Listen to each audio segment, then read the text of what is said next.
I decided today needed to be an all Trader Joe's day. Actually, I got to show you. Check out my haul. Oh, tote bag. You are styling. Take that to Europe. I've got some $2 chuck. Nice. I've got so many nuts. So many nuts. Some chocolate, some cheese. A little picnic we're going to have here in the recording studio. All right, here I am popping this bottle of Charles Shaw, and we are ready to go. All right. That might be the nicest wine opener that has ever been used for $2 chuck. All right, let's do it. Who got the truth?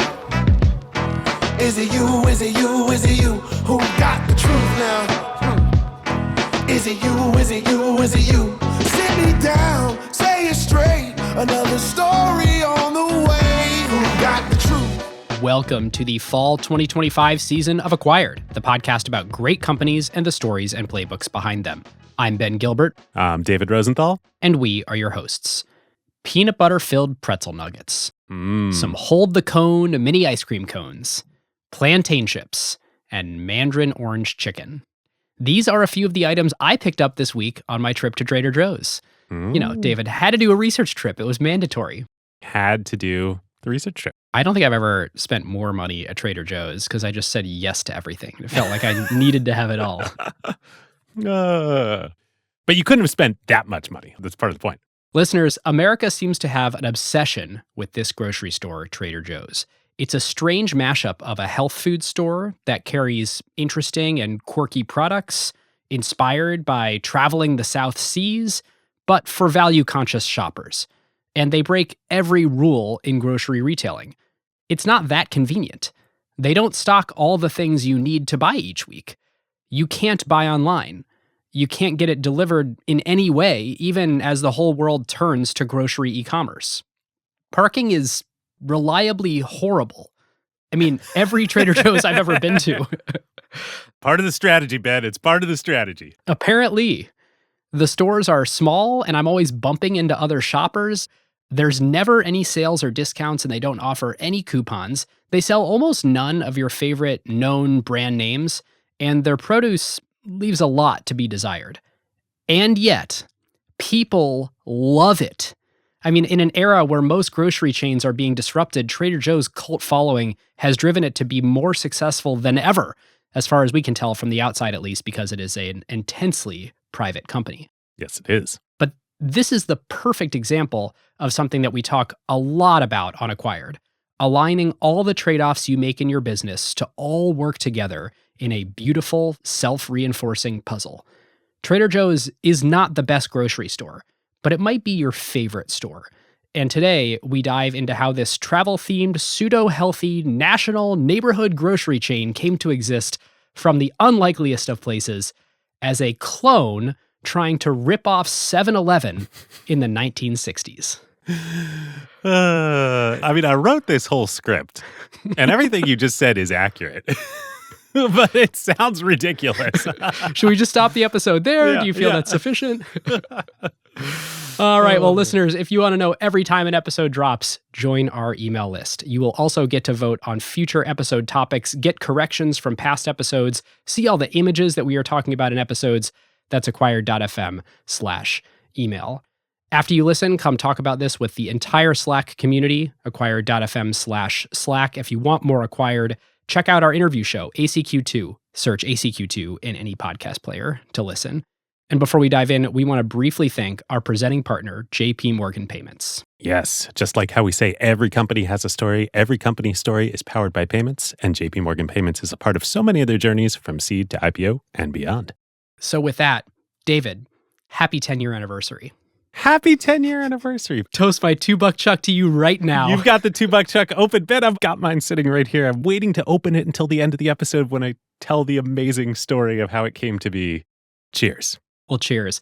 Listeners, we are recording this on the 10-year anniversary of posting our very first episode. It has been an amazing 10 years with all of you. Thank you so much for listening. What a journey together. With that, listeners, this show is not investment advice. David and I may have investments in the companies we discuss, and this show is for informational and entertainment purposes only. David Rosenthal, where are we starting our story? Oh, man. Well, I wish that you and I had investments in this company, but unfortunately, only one person in the world does, and he's deceased, as we will see at the end of the episode. Yes.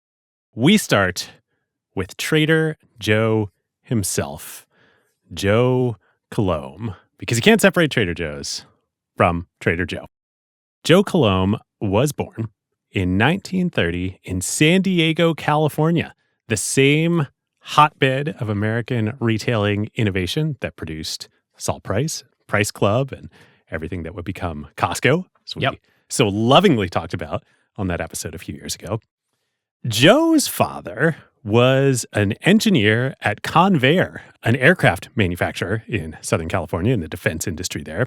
And his mother was a school teacher. And perhaps inspired by his mother, Joe is a very good student. He ends up going to Stanford for his undergrad. He gets his undergrad degree in economics in 1952.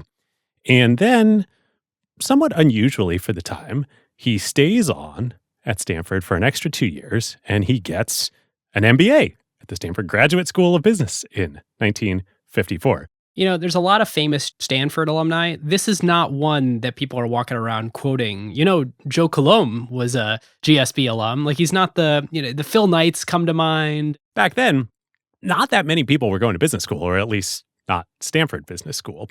And reflecting that, Joe goes to get a job after GSB, and the only job he can get is back in Southern California at the lowly Owl Drug Company, which is a subsidiary of the larger Rexall Drug Company, a line of regional drugstores throughout America.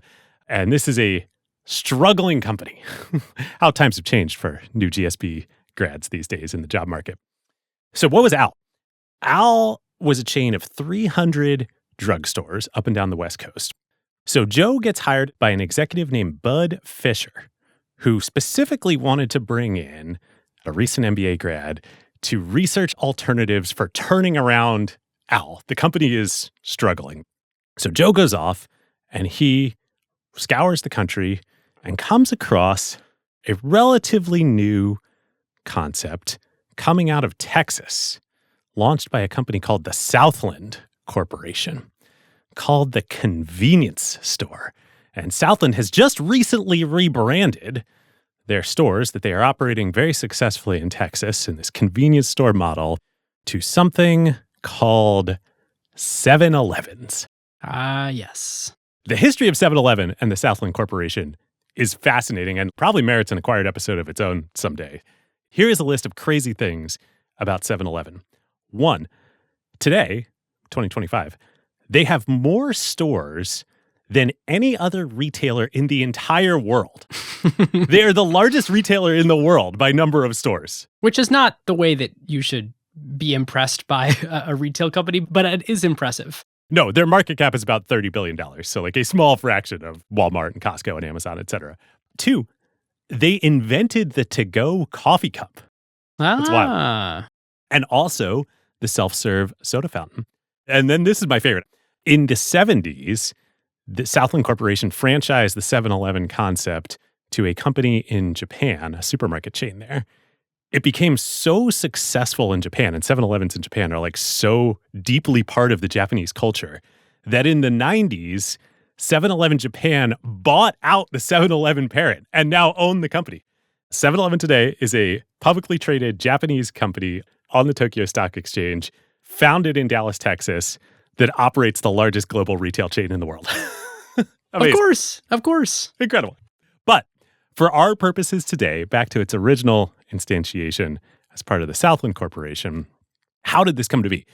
So Southland was founded in the 1920s as an ice company. Oh, yes. This is before home refrigerators were a thing. People had ice boxes in their houses and they had to get their ice somewhere. I've actually got the whole history on this. Can I take it? Yeah, go for it. All right, so listeners, this comes from Benjamin Lohr, who wrote the exceptional book, The Secret Life of Groceries, which we're going to reference a bunch in this episode. So Southland had a chain, David, of what you're talking about, these ice docks, where people would bring their mule-drawn wagons and pick up ice in the Texas heat. Pre-cars, pre-refrigerators, pre-freezers, pre-anything, So this innovation happens where in 1927, a guy named John Jefferson Green figures out, hey, I don't think people want to leave their house in the middle of the Texas heat in the summer to bring their mule and wagon over to get the ice. I think we should do it when it's a little bit cooler outside. What if we open at like 7 a.m. and we stay open late till like 11 p.m.? So our customers can come get their ice for their ice boxes when it's not going to melt on the way home. That is exactly right. This meant, of course, that his hours are now even longer than the general stores where people are going and getting their goods. So as legend has it, a woman comes up to his ice dock and says, you're the only thing open right now. I really wish you stocked milk in addition to your ice. Makes sense. I buy my ice from my icebox from you. Why can't I buy the things that I put in my icebox? Exactly. And so John Jefferson Green immediately calls the folks he knows at the Southland Corporation, kind of the parent, and says, if you give me the money, I'll source milk and eggs and bread, and I'll split the profits with you. This way you can kind of be in another line of business. We've got this stand. We may as well do this too. And the convenience store was born, or more effectively, the first 7-Eleven. Even though it wouldn't be fully rebranded yet, this becomes 7-Eleven. And this, of course, seems obvious today. Like, why didn't anybody try this before? This is the heyday of the milkman and the produce man and the poultry man. These things get delivered or you pick them up in a market in town. The modern supermarket, let alone convenience store, doesn't exist yet. Oh, we're so far from that. Yeah. So this was a truly kind of wild idea. And over the next few years, they start adding other daily items you might want. Bread, beer, cigarettes, magazines, etc. People love it. Then, fast forward to after World War II, when the American economy is booming, people have cars, people are moving to suburbs, people get refrigerators, they no longer need ice anymore. The company just completely sheds the ice business and becomes the 7-Eleven business. In 1946, they officially changed the name of the stores to their operating hours, 7-Eleven. And David, you're talking about the rise of the automobile and refrigerators happening. That technology change and the post-World War II shift means this thing has perfect product market fit. By 1951, it becomes Texas's largest retailer of beverages, milk, and bread. They've got a little under 100 stores. This is like a movement. They found the formula and they just expanded incredibly fast to meet the desire of customers. So if you fast forward then 14 more years in 1965, what does this look like? In that year, they opened 398 stores in a single year, I think all in Texas. Yeah. For context, Trader Joe's today in 2025 has 600 stores. So 7-Eleven is blowing the doors off. This is true blitz scaling that's happening to sort of fully seize this opportunity that people are clearly going crazy for. Like we said, they're the largest retailer in the world by number of stores today. Crazy. There's this sort of delicious thing in the history of retail and the history of grocery where when we're sitting here today, you sort of look at these models and you're like, there's nothing innovative about that. This is completely obvious. And at the time, this was breakthrough. This was completely innovative. Yeah. Yes. Well, speaking of completely obvious, back to Joe and the Trader Joe's story. He's working at Al for Bud. And this is like the mid-50s. So this is right as 7-Eleven is starting to really scale up, but before it's hitting those sort of crazy hundreds of stores per year number. Yep. They get wind of what's happening. Joe travels to Texas. And they're like, there is absolutely no reason that this won't work in California. We got to turn around Al. Let's just copy-paste this 7-Eleven thing. Now, remember, Al is part of this bigger conglomerate of Rexall, this slow-moving ship. So he comes back. They're like, oh, we're going to do this. And Rexall's like, I don't know. Wait, it's corporate bureaucracy. It gets slowed down. Bud can't push it through with the powers that be. And I guess a drugstore was actually pretty different than a convenience store at this point. So then, this is like the path almost taken for Joe. He gets a call from another Southern California company one day that is also looking to recruit recent MBA grads, this time to help them with their management of their new successful startup business line that they've started. This is the semiconductor division, the new startup division of the Hughes Aircraft Company. And Joe actually jumps ship for 18 months and goes and works at Hughes. And he's basically like the CFO of their semiconductor division. Joe works in semiconductors? Yes, during which time it grows 700%. Shockley Semiconductor had just gotten started. We're about to hit Fairchild and Intel. Silicon Valley is about to boom. There was this whole alternative path that Trader Joe might have actually been like a traitorous aid or something. Like, wow. Totally wild. So he's on this path. But then he leaves Hughes? So then Bud calls him back up after 18 months that he's been at Hughes. And he's like, all right, I've finally persuaded Rexall to go ahead with the cloning 7-Eleven concept. We've got the go-ahead. You did all the research. You've been there on the ground. You are the guy to run this. I want to hire you back. I'm going to make you president of our new division within Al that is going to copy 7-Eleven and bring convenience stores to Southern California. Just a few years out of business school and I get to be the president of something that's corporate approved. Let's go. So at age 27, he comes back to Owl/Rexall as the new president of the newly christened Pronto Markets. Get it? Pronto, convenience store. You're in, you're out. Pronto. Giddy up. They build 6 Pronto convenience stores in the LA metro area as a pilot. And off to the races. As you would expect, it works great. Instant product market fit, tons of demand. They're blowing the doors off. And I should say, I looked up some of the stuff they were selling. This is awesome. Of course, it's like cheese and eggs and bread and stuff. It's also ammo. Ammunition for guns, yes. Like very successful, high volume business. Tobacco, selling what Joe calls girly magazines. Pornographic magazines. This is not the Trader Joe's that you know today. That's exactly right.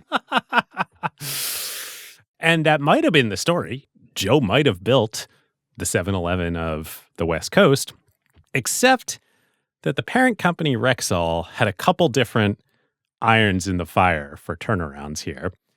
And one of the other irons was they had bought another little startup company called Tupperware. Oh, yes. The multi-level marketing maker of food containers. Right. Come over. We'll have a little party at my house and I'll sell you some Tupperware because you're my neighbor. You can't make this stuff up. As they bought Tupperware, it becomes so successful that the management team that's running Rexall is like, screw this crappy retail business.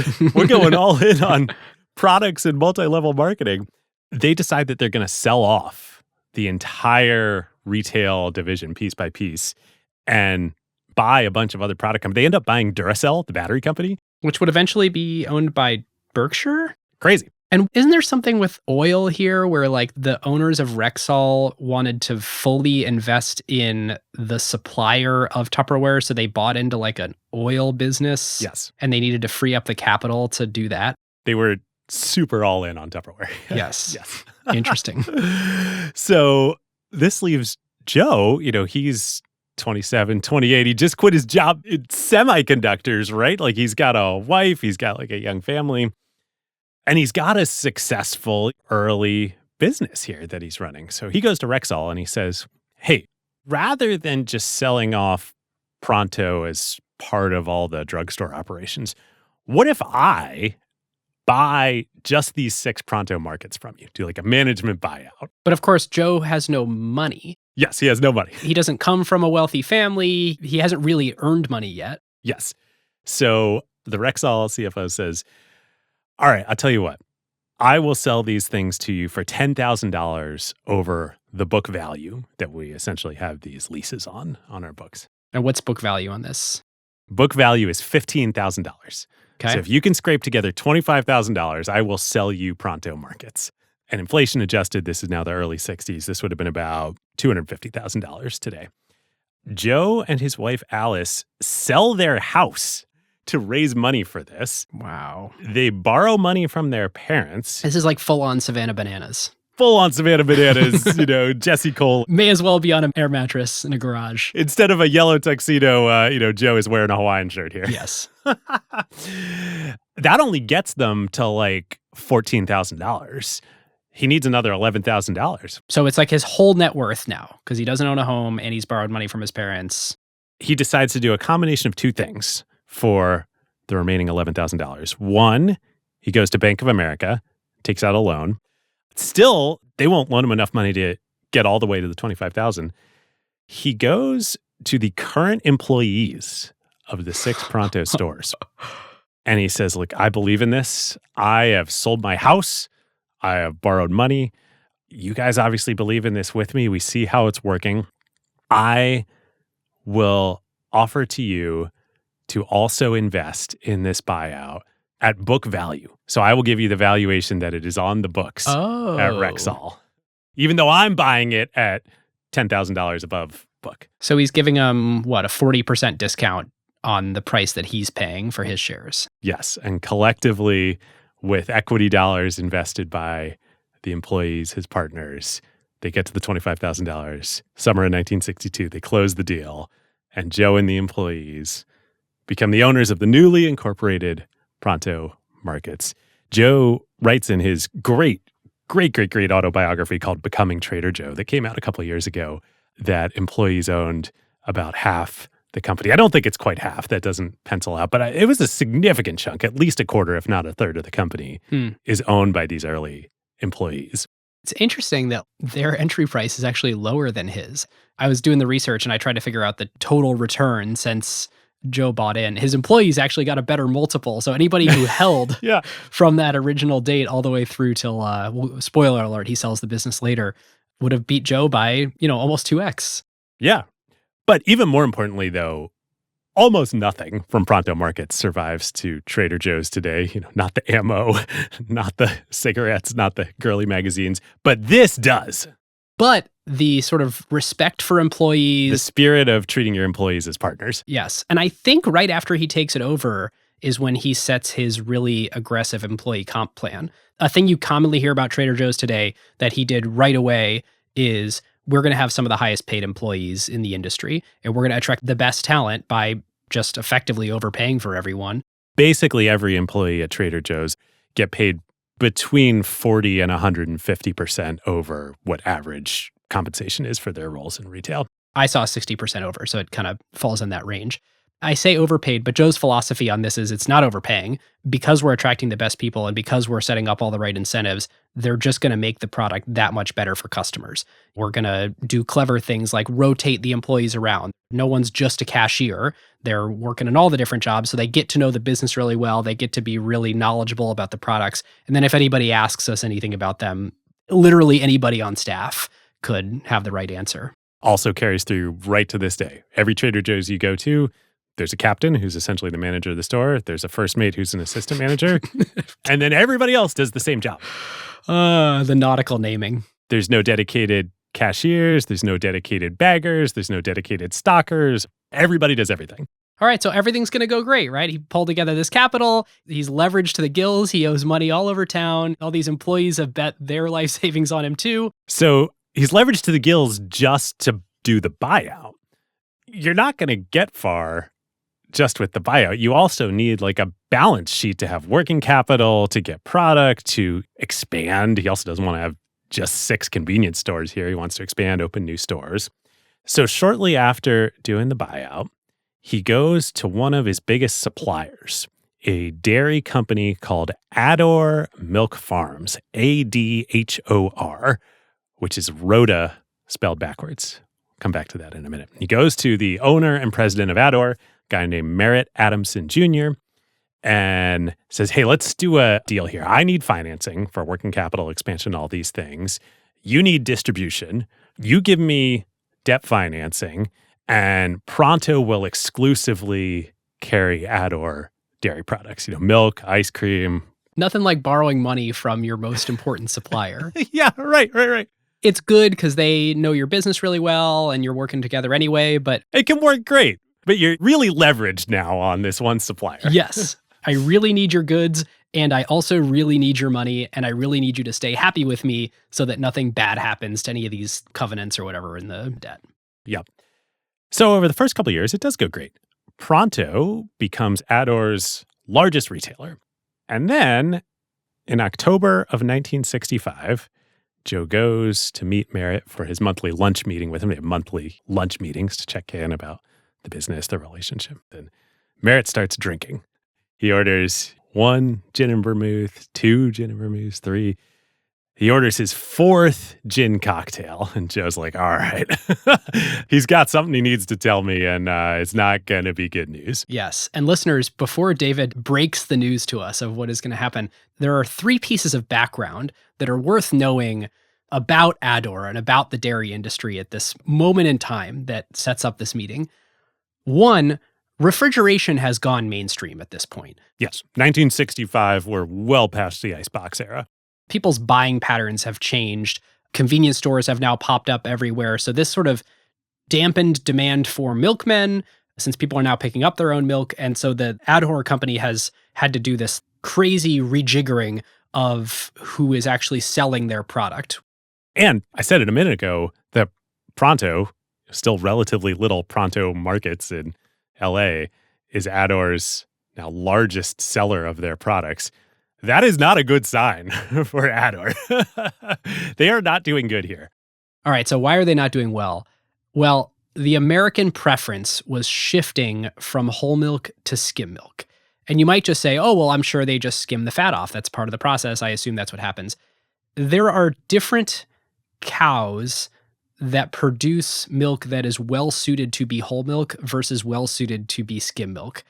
There's Holstein cows, which produce white, chalky milk that you sort of expect to become skim milk. There's these Guernsey cows. The milk has this yellowish hue to them. It produces this really rich, creamy milk. Unfortunately, Ador had mostly Guernsey cows. And Ador, it's not like they have just a few of these. They are the nation's largest dairy farm, and they have the wrong kind of cow for where the future is going.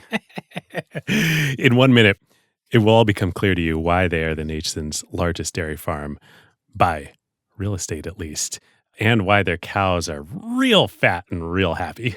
But continue for the moment. And then third, there's another thing happening, which is it's not just Joe who realizes that 7-Eleven is a good idea in California. It's also 7-Eleven. And other competitors that pop up too. Yes. So, what is the news? Well, after the 4th drink, the news that Merritt finally shares with Joe is that he has made the difficult decision to sell the family business, the Ador dairy operation. That's troubling enough to Joe. This is his biggest financing partner, biggest supplier. It's like, all right, well, who's the buyer? And Merritt's like, the buyer is the Southland Corporation. 7-Eleven is coming to California, and they needed a dairy supplier. And I sold our operations to them. Brutal. Not good. Not good. Not great, Bob. All right, so what's really going on here?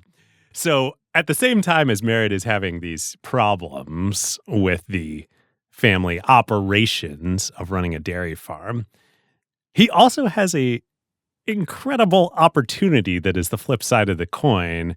Why are the cattle so fat, so happy, and distributed across so much land? And what has Merritt inherited that's been passed down through generations of his family? Why is it called Ador, and what is Rhoda? His mother, Rhoda, was the descendant and inheritor of the original California Spanish land grant of the area that is now the entire city of Malibu. The most, today, expensive, attractive real estate in perhaps the entire country. They own the entire city. This is the dairy farm. The cows are grazing in Malibu.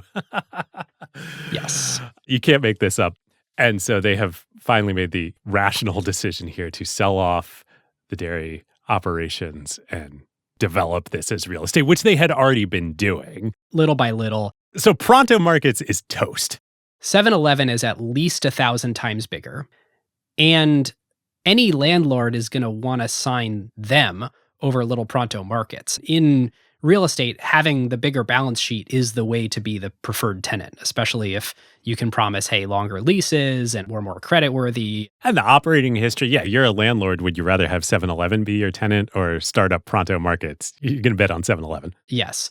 And that not only takes away his milk supply, that's also his current debt holder who he owes money to. And he's in this business that has no structural or strategic barriers at all. He is doing the exact same thing as 7-Eleven at smaller scale. And so the core insight is that Pronto Markets is effectively just an empty vessel to sell the same products. In a situation like that, it is a race to the bottom on your margins, and scale will determine the winner.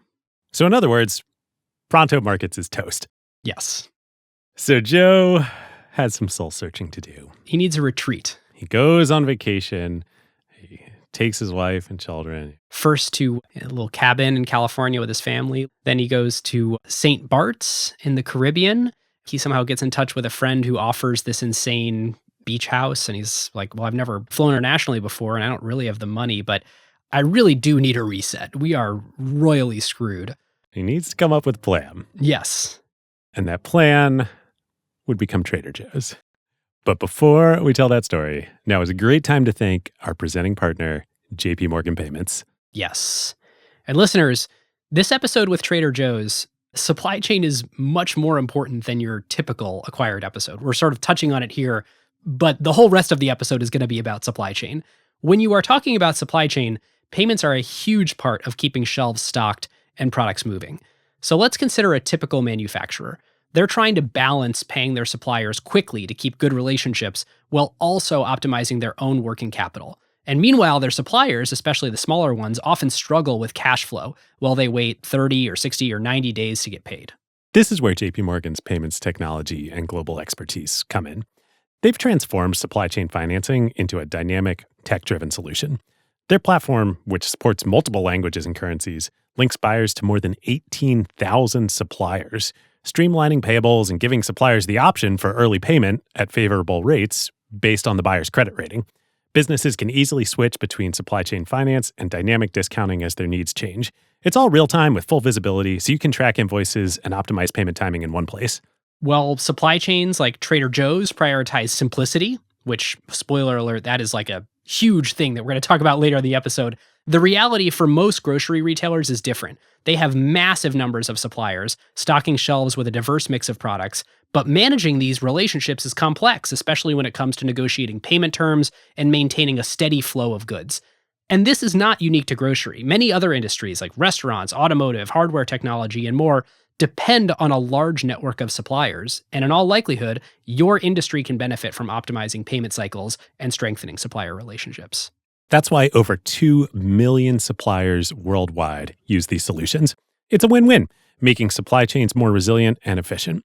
JP Morgan Payments is at the forefront, providing trusted, innovative financial and operational infrastructure. So whether you want to unlock more flexibility in your finances or build a supply chain that's ready for anything, visit jpmorgan.com/acquired to learn how JP Morgan Payments can help you build your business. And listeners, for anyone going to AWS reInvent, we will be there with the JP Morgan Payments team. Yes. We're doing a big interview on stage with AWS CEO Matt Garman and more. You can find all of the details on that, plus a reInvent discount for acquired listeners in the show notes. All right, so David, the origin of Trader Joe's. Joe is there in St. Bart's, in his beach house, cocktail in hand, looking out over the ocean, thinking about how absolutely screwed he is. He effectively... And the plan is cocktails. Effectively. The plan is Tiki. Yeah. The crazy thing that he does on this vacation, and then henceforth his management style, he is a genius. He premeditates the entire shifting landscape over the next 30 years ahead of him. And he does it 5 years at a time in what he calls white papers, or at other times theory papers that he publishes internally. He carefully thinks through things like social change and cultural shifts and geopolitics and currency fluctuations, shifts in how people will be educated and consumer buying preferences and travel patterns. As I really dug into this, Joe's somewhat of a macroeconomist who, once he realized where the world was going, he places his bet in the form of a highly opinionated grocery store, and then he would execute much of that vision himself. I mean, like physically moving pallets and typesetting newsletters for customers. He is a complete unicorn. Okay, so Joe comes back from this vacation, and what does he do? Yes, he's a genius, but he's got like a real back against the wall problem. Right. He's thought through all these implications. He's forecasted the future, and he's going to go out of business. He needs to make his rent this month. So he needs to find something that he can start selling that is basically the Venn diagram intersection of high enough value that he can get real gross margin dollars out the bottom from his small handful number of stores to meet his obligations. He needs it to quickly become a good business. Quickly provide returns, and is protected from the 7-Eleven juggernaut that's coming. Because you never want to compete with someone bigger, more established, better capitalized than you on the exact same footing that they're on. You need to do something different that they can't or won't do. Yep. And he lands on hard alcohol. This is the hilarious thing about Trader Joe's. It actually starts as a hard liquor company. It's a ammo and tobacco company that gets into hard liquor. Right. So hard liquor is actually very, very, very attractive here. It's very high value. There are a set of laws called fair trade laws that impact everything that retailers sell in this era. It's actually kind of crazy. It's a holdover from the Depression. We talked about it on the Costco episode, where it was illegal for retailers to sell goods below the minimum price set by manufacturers. Right. It's not just MSRP. It's not just a suggested retail price. It's you will go to jail if we catch you selling below the price that the cabal of producers of any given good set. Yes. Once all this stuff gets thrown out and ruled unconstitutional, et cetera, now it's suggested. Back then it was like mandated. But the net of that is if you can find a way to sell hard alcohol because they're high dollar value, you know you're going to get a certain amount of profit out of it. And the way this works is you need to make sure you get liquor licenses, which are hard. But if you have a liquor license, then it's like an annuity. People are definitely going to come to your store. They're definitely going to buy liquor, and you have a regulatorily protected profit on that liquor. Yes. And that's the moat against 7-Eleven. 7-Eleven, giant Southland corporation, they're not going to come to California and get liquor licenses for all these stores that they're going to open.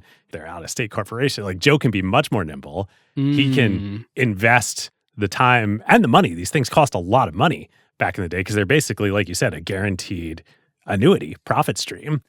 And he can invest at a small scale, raise more debt to do this. And this is his way out. And that was basically his bet is 7-Eleven, because this is like a small little arm of their operation, they're not going to change their sort of national business model to, in this little pocket, have liquor. I think that's right. And I think they did not sell hard liquor, period, at that point in time. It just wasn't part of their strategy. Okay, I see. And there's one other, perhaps unforeseen at the time, but ultimately incredibly strategic benefit to this decision to go all in on hard liquor, which is it's also a moat against supermarkets and the grocery industry.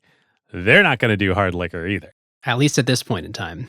So he goes, raises more capital, gets the licenses. This is like the third tranche of debt that he's taken on now. Yeah.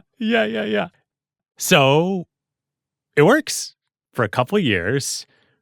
Pronto Markets basically transforms into a liquor store. And it buys Joe a couple years to figure out the bigger business plan and stave off the invasion from 7-Eleven. They're still selling other stuff in the stores, but they start devoting more and more and more space to liquor because it's highest value per square foot. They have a regulated, protected right to sell it that their competitors don't have. I mean, there's an alternative world where Trader Joe's basically becomes Total Wine or Bevmo or something like that. Yeah, if they had just kept scaling this strategy linearly instead of completely changing tracks and going in this other direction. Yep. All right, so let's talk about supermarkets. Listeners, I did sort of a brief history of supermarkets in America to come up to speed on what Trader Joe's does differently and how we got here. So you go way back all the way to pre-Civil War America, and you've got general stores. We all sort of have this loose idea of what this looks like. You got one counter. There's a bunch of goods that you can see, but it's not self-serve. You don't get to go pick up any goods yourself. The employee of the general store, or more than likely the owner, is just going to be the person who fetches it for you and then checks you out. That is kind of the retail experience in America pre-Civil War. Then there's this series of innovations that advanced from this to the grocery store. So the first is the box, the cardboard box. Yeah. And specifically, pre-cut corrugated cardboard boxes happen in the 1890s. It's rigid, it's cheap, and it enables shipping at scale. So suddenly you can have regular shipments in predictable quantities inexpensively between producer and retailer. That's puzzle piece number one. Then you've got the flat-bottomed paper bag that had happened a little bit before in the Civil War. They used to use cotton bags, but it's in short supply because you need cotton for the soldiers. And so necessity is the mother of invention. We get the brown paper bag. You have canning. Before this, you only had glass. It would break, it was fragile, it was expensive. Suddenly, you can use tin and you can manufacture this at scale. You can keep goods fresh for a long period of time. It's durable. And again, it's in this easy to manufacture fixed quantity size. You then get cardstock. This enables real consumer packaged goods like cereal, cracker boxes. That's still most food today. Or most food sold in supermarkets. Yes. All containers really move from bespoke one-off containers to mass manufactured, quantifiable fixed sizes. By 1900, 1/5 of all US manufacturing is packaged food. That is how significant the shift is. This is the rise of the great CPG companies on the product supplier side of the supermarket market. Yeah, consumer packaged goods. That's exactly right. And in 1916, the real break from the general store of old happens. A guy named Clarence Saunders launches a store where, thanks to packaged and branded products, you no longer need an associate for help. So consumers can actually go and touch the products for themselves instead of asking the man behind the counter to get it for you, which was complete heresy at the time. And it is the way that all stores work now. Just like the convenience store innovation. Yes. Equally obvious today and equally wild back then. Yes. And that store that Clarence Saunders started was Piggly Wiggly. That's right. With 500 stores today. So, David, you mentioned CPG, the sort of cousin of the supermarket, these two entangled characters in our story, the rise of the supermarket and the rise of the consumer packaged good. What role does that play in the development of the grocery store? Procter & Gamble, Unilever, Kellogg's, Gillette, Coca-Cola, Nestle. Note, all companies and products that you're not going to find in Trader Joe's today. Not today, yeah. So once you get this scale of packaging and consistency of products, you've basically paved the way for food brands to emerge. You can start to promise quality to customers in a way that was previously reserved for the merchant. You used to trust the store owner, not the granola maker. And now the maker of granola can take on this new job to be done, which is taking a heterogeneous amount of natural products. Remember, like we were talking about with milk or grains or any of these fruits, vegetables that turn into a CPG thing. They are at one point natural products. And then putting them through some sort of manufacturing process to come out the other side as one predictable, promised, homogeneous product. Standardized, nationally available product. Yep. Yes, that lives up to a brand promise of whatever it is. It's probably quality, but it's probably other things too. You start to get companies like the National Biscuit Company realizing, well, we should lean into this. Oh boy, that sounds like Nabisco, doesn't it? It is. So you get them for the very first time slapping Nabisco on a cardboard box. So this is a profound change for the entire value chain where the trust is now with the brand, not with the retailer. And retailers basically are shifting to serve as a vessel just to sell these trusted branded products. Once brands, these producers of product, realize this power and realize, oh my God, it's all shifted to us now, they press this advantage. So they start advertising. First you get newspaper and magazine and then radio and then the most perfect instantiation the mother lode you could ever ask for a brand, television. The idea that you could build trust with consumers through sight, sound, and motion beamed over the air into everyone's homes in the 1950s and 60s. It's nirvana for this whole ecosystem to kind of come together. And the net of all this for Joe and Trader Joe's and being about to get into this market is that supermarkets basically become real estate companies. Yes. This is something I had no idea about until doing this research. They essentially stop having their core competency be the taste and opinion of a merchant. They used to be in this great business where they would choose what to stock and then they would be the source of trust. And now consumers are just saying, hey, you need to have these things. Hey, I'm here for the Cheerios. Right. You say you need Cheerios, I'll go try and get Cheerios. Oh, we're just getting whiplashed around as a commodity. And that makes it sound bad, but actually, they do become real estate companies. They become scaled real estate companies, and they offload a lot of the merchandising operations to the brands. For a lot of items, the grocery store employees don't stock the shelves. The brands, the CPG companies, come in with their employees and stock the shelves. It's crazy if you walk into a large-scale traditional supermarket today, how many quote-unquote employees of the store are actually representatives of the producer, the brand, or more likely the distributor, because the brands aren't going to directly show up to those stores. Yep. It's funny, when I finished reading Joe's book, one of the takeaways was it seems like if you can master A, negotiating real estate leases, 2, regulatory stuff, like if you can figure out regulatory arbitrage, and 3, if you can figure out how to not have your employees and customers steal from you, then you're going to run a good grocery store. That's actually the core of this industry, is those 3 things. Now, of course, there's way more to it, and those way more things are the things you kind of want the business to be, but it's shocking how much of the bedrock of just not losing money comes down to your real estate leases, not getting stolen from, and understanding the regulatory environment you exist in and not running afoul of it. Yep. So back to Joe and his Pronto dilemma and what's going to become Trader Joe's here. The hard liquor thing was a competitive response to 7-Eleven. Turns out it's also a great competitive response to supermarkets. So after a year or two of stabilizing the ship, Joe's ambitious. He wants to do more than just hard liquor. And he realizes that this state of play in the supermarket industry between the big brands and the supermarkets who have essentially become real estate companies actually has created a wide open vacuum for a new, different kind of grocer to come in and actually return to merchandising and product knowledge. Yes.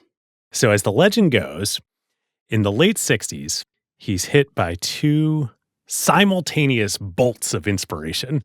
The first is an article that he reads in Scientific American that states that starting with the GI Bill after World War II, the rate of college education in America went from 2% of high school graduates to 60% of high school graduates by 1964, thanks to the GI Bill.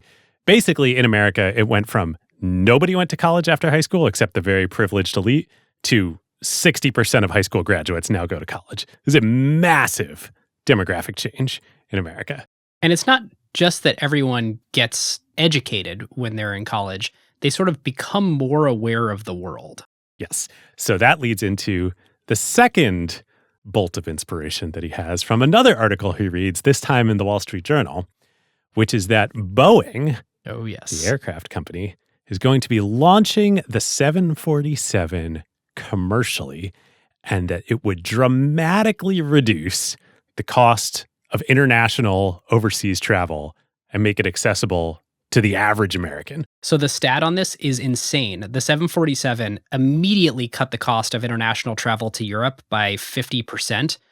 And within 10 years, the real cost of traveling to Europe was cut by a factor of 15. Wow. So you go from this insane thing where 80% of Americans in 1965 had not ever set foot on a plane to suddenly it going down by 15x to get to Europe. Americans are about to be well-traveled. And well-educated. And yes. In Joe's mind, these 2 pieces of information from these 2 articles coalesce into this massive epiphany that he has about the future of the American public. He writes in the book, 7-Eleven and the whole convenience store genre served only the most basic needs of the most mindless demographics with cigarettes, Coca-Cola, milk, Budweiser, candy, bread, and eggs. Dimly I saw an opportunity to differentiate ourselves radically from mainstream retailing to mainstream people. I mean, this is it. This is the core insight. You hit me with a quote, I'm hitting you with a quote. This is from The Secret Life of Groceries. Back in 1970, Trader Joe Coulombe looked at the grocery industry and saw two paths. The first required becoming an active retailer, which for him meant rejecting a passive role as a supermarket landlord and applying an intensive effort to seek out or create, quote, discontinuous products that could not be imitated by competitors. The second was to grow big, sell goods that are available in infinite supply, remind you of the everything store, Yep. and compete ruthlessly on price. This latter path was essentially what every single one of his competitors was attempting. They would spend the next decades scaling up to carry bigger and bigger inventories, gobbling up larger and larger warehouse spaces, forever looking over their shoulders at competitors and trying to shave down costs. He saw his own ruin there. The biggest chain in the world would always win, and however many competed, there would only be one or two that survived to the end. That's it. It's this realization that, look, I don't think I'm going to eventually be Walmart. If I'm not going to be Walmart or Kroger or Albertsons or, one of the big giant quote unquote winners. Let's go in the extreme other direction. Right. And oh, by the way, there are these two intertwined massive demographic trends that are starting with the young people coming out of college and are soon going to become the whole country that are in my favor. But the thing that's not obvious that takes a Joe Coulombe to figure out is, how is it that well-traveled, well-educated people are going to let you take a non-traditional path in grocery? This is the genius insight of the thing that he delivered that we didn't know that we needed. It's like Steve Jobs giving us the iPod and we didn't all know that we needed that thing. Why is it that well-traveled, well-educated people needed a divergent grocery store? Yes, and this is also where it's so crazy path dependent. At this time, in the late 1960s, early 1970s, the best way to target these types of consumers that differentiates them from other mass market consumers, the best way to do so is their alcohol consumption preferences. It couldn't be more perfect. He's already a liquor store. It's so true. I didn't realize how important basically being a liquor store was to the Trader Joe's story. The rest of Trader Joe's kind of falls out of selling liquor. Yes. So at the time, in the late 60s, early 70s, there was a sharp divide along these lines in the country.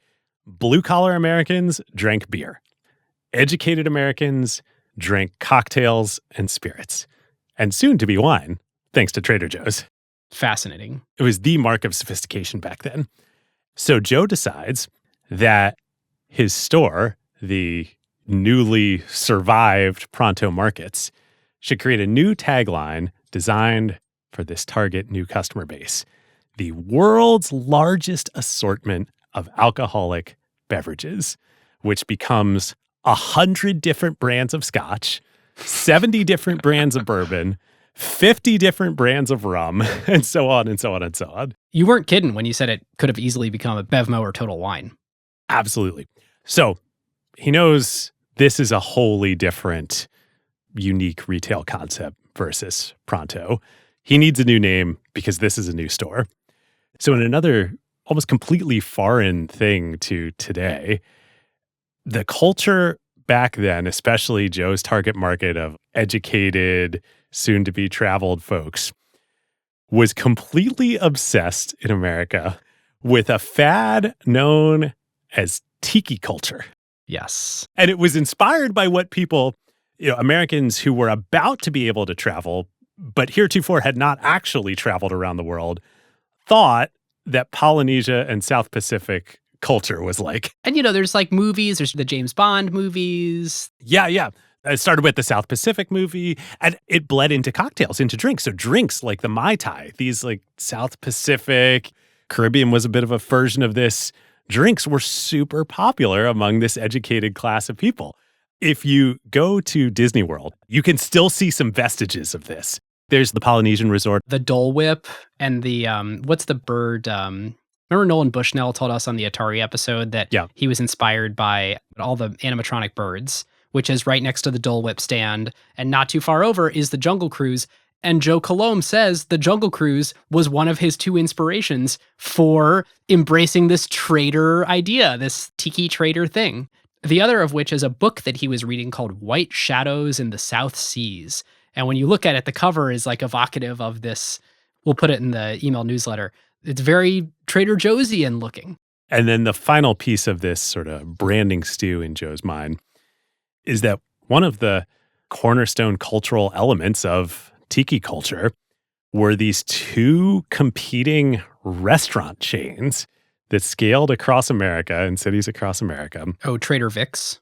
Don the Beachcomber was the first one. And then their competitor, Trader Vic's. And they were these Tiki-themed restaurants. And so borrowing from Trader Vic's, along with all of this other influence in Disney World and Hollywood and movies and books, Joe gets the idea. It should feel like traders on the high seas. It should have a maritime element and a Tiki trader element. And we're going to call it Trader Joe's. Too perfect. So in August 1967, Joe opens the first Trader Joe's on Arroyo Parkway in Pasadena, California. Joe decides that Pasadena is the perfect first target market because Caltech and a whole bunch of universities are there. You got professors, you got graduates coming out. And was this one of the Pronto markets before? Was he in the same real estate? No, this is a new store. Ah. And when it opens, August 1967, it's got a lot of the elements of Trader Joe's today. Employees are called crew members. Store manager is a captain. There's the assistant manager, first mate. The employees all wear Hawaiian shirts. And it's got a new strategy. But before we talk about what that new strategy is. Yes, we want to thank one of our favorite companies, Shopify. Okay, David, I had an idea for this one. I want to take listeners on a tour of my house and point out some of the products that I own from businesses built on Shopify. Are you game? This is awesome. You referenced this on our last read. This is great. Let's go. All right, so upstairs, I'm sleeping on Brooklinen sheets and parachute pillows, all from founders that built amazing businesses on Shopify. My wife's jewelry collection includes pieces from At Present. That's the company that our friend Mark Bridge started. Of course. Shout out, Mark. Yep. Thanks on the Rolex episode. And in my closet, Marine Layer. Got some Rothy's and, of course, Warby Parker, all built on Shopify. That is quite the entrepreneurial set of items in your house there. Keeps going. Downstairs and in the kitchen, there's, of course, Dandelion Chocolate, Woo! Athletic Brewing, and a few phony Negronis in the fridge. Delicious. My coffee mug right here is from Mir. I love how light these stainless steel mugs are.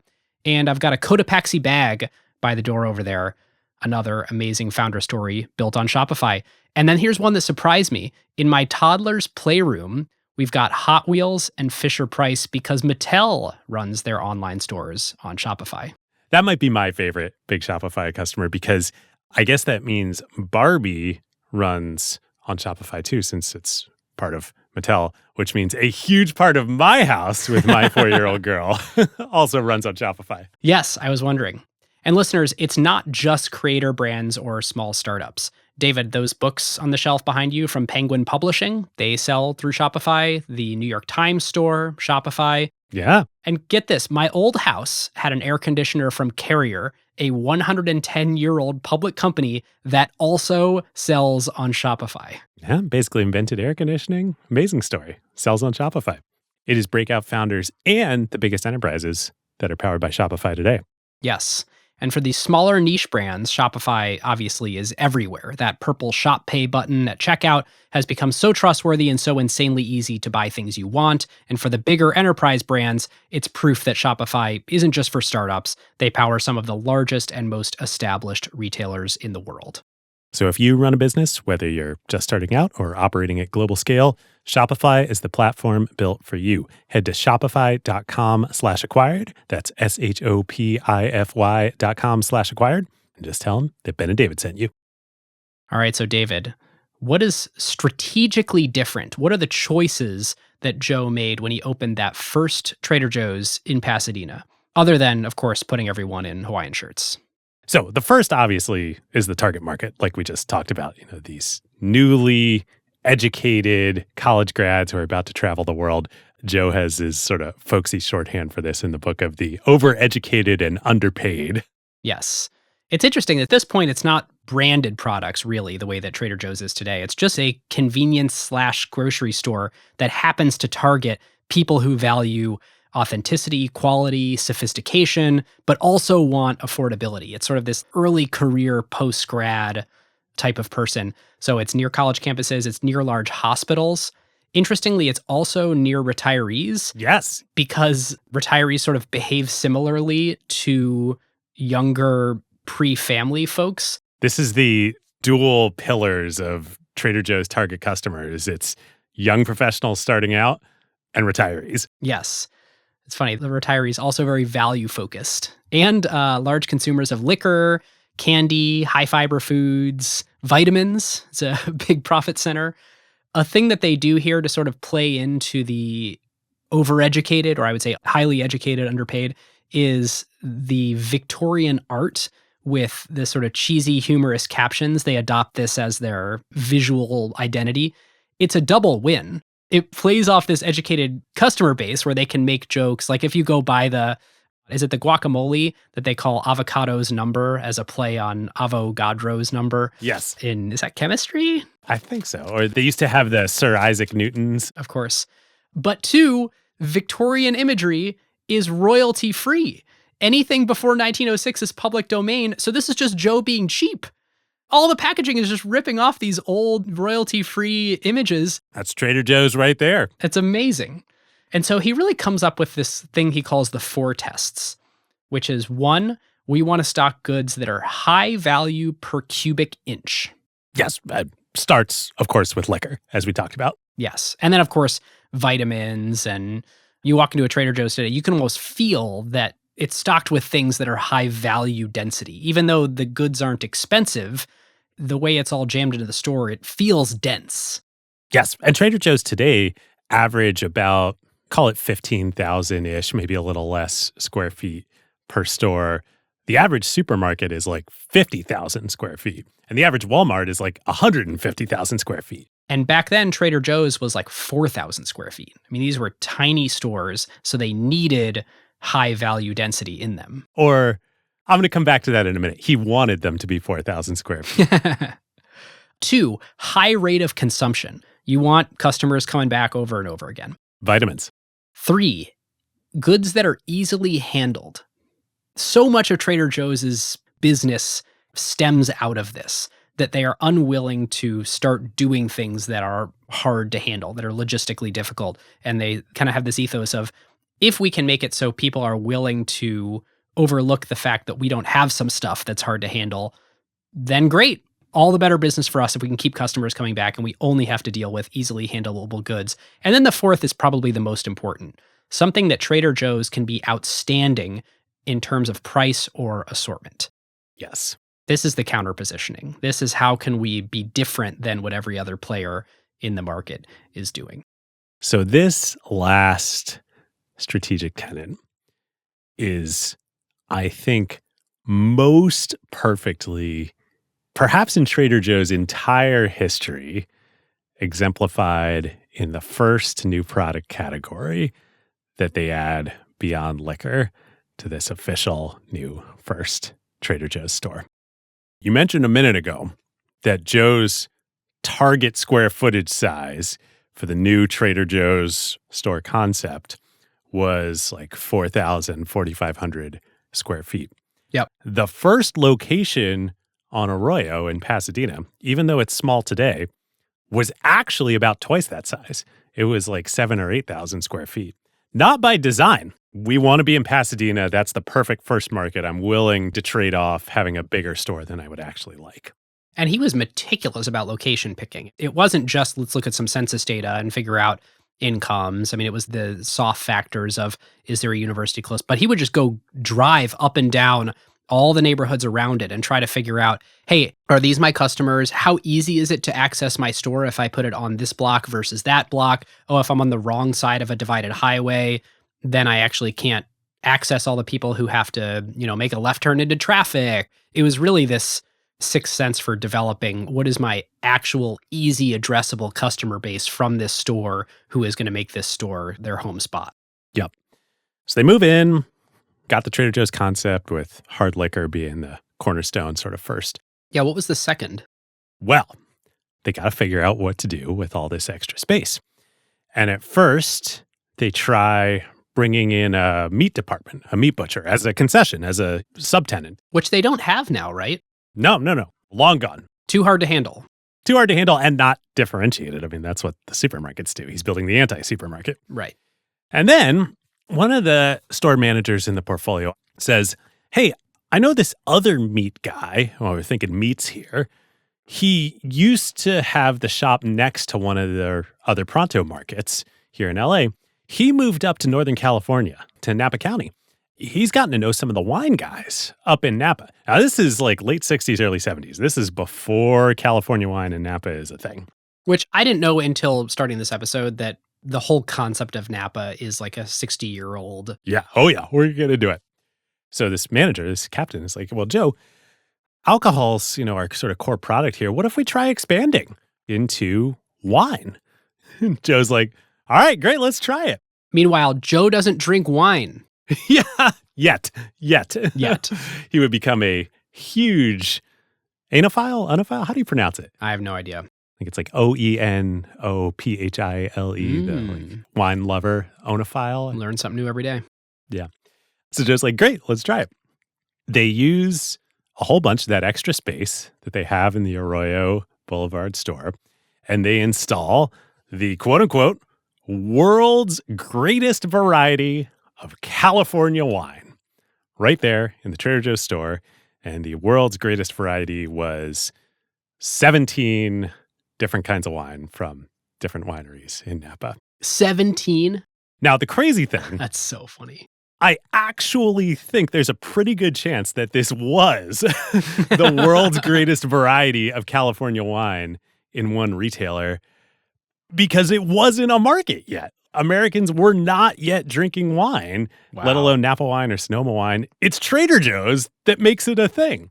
Wow. Because by God, it becomes a huge hit, as you could imagine, with the Trader Joe's target demographic. I mean, what more sophisticated, worldly thing could you offer them? I mean, it makes so much sense in retrospect.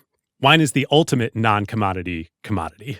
Oh, yeah. There's this great line that you can't sell wine, you have to sell wines. Yes. The consumer psyche around wine is that we are trained to believe that's this heterogeneous product. Whereas milk, vitamin D whole milk is vitamin D whole milk. Milk is milk. It's all interchangeable. Wines aren't that way at all.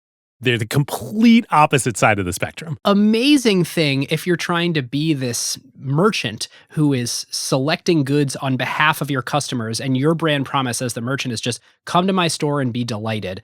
And you don't need to just say like, hey, I'll always have milk for you. You say, come to my store and I will pick out interesting wines. And when the wines are gone, they're gone. So they're small batch, they're boutique. I'm buying however much supply I can get of a thing that I think is great. You can build a much better business on being known for, I will be surprised and delighted when I come to the store and you have selected interesting items for me than you can on, you are an empty vessel through which to provide me milk. Yeah, or Nabisco or, whatever large CPG brand. It's so perfect. And wine comes with all of these other amazing aspects to it too. Drinking it makes you seem sophisticated, European. It has this rich tradition going back for all of recorded human history. You can spend a whole lifetime studying it and still never come close to learning everything about wine. High repeat purchase, high density. I mean, it really fits the four tests. Super easy to handle. And now a great way to be differentiated because no one else is doing the California wine thing. This is new. They can build a brand around being California wine purveyors. So it happened by accident that they had this extra space, that the old store manager knew the meat guy who moved to Napa, who knew the wine guys. But I think this probably becomes the most important factor in Trader Joe's success. And they also timed it perfectly. This is the unlock for thinking about Trader Joe's. They are wine merchants, and they merchandise everything in the same way you would merchandise wine. Yes, they really asked themselves this question of, could grocery be the same?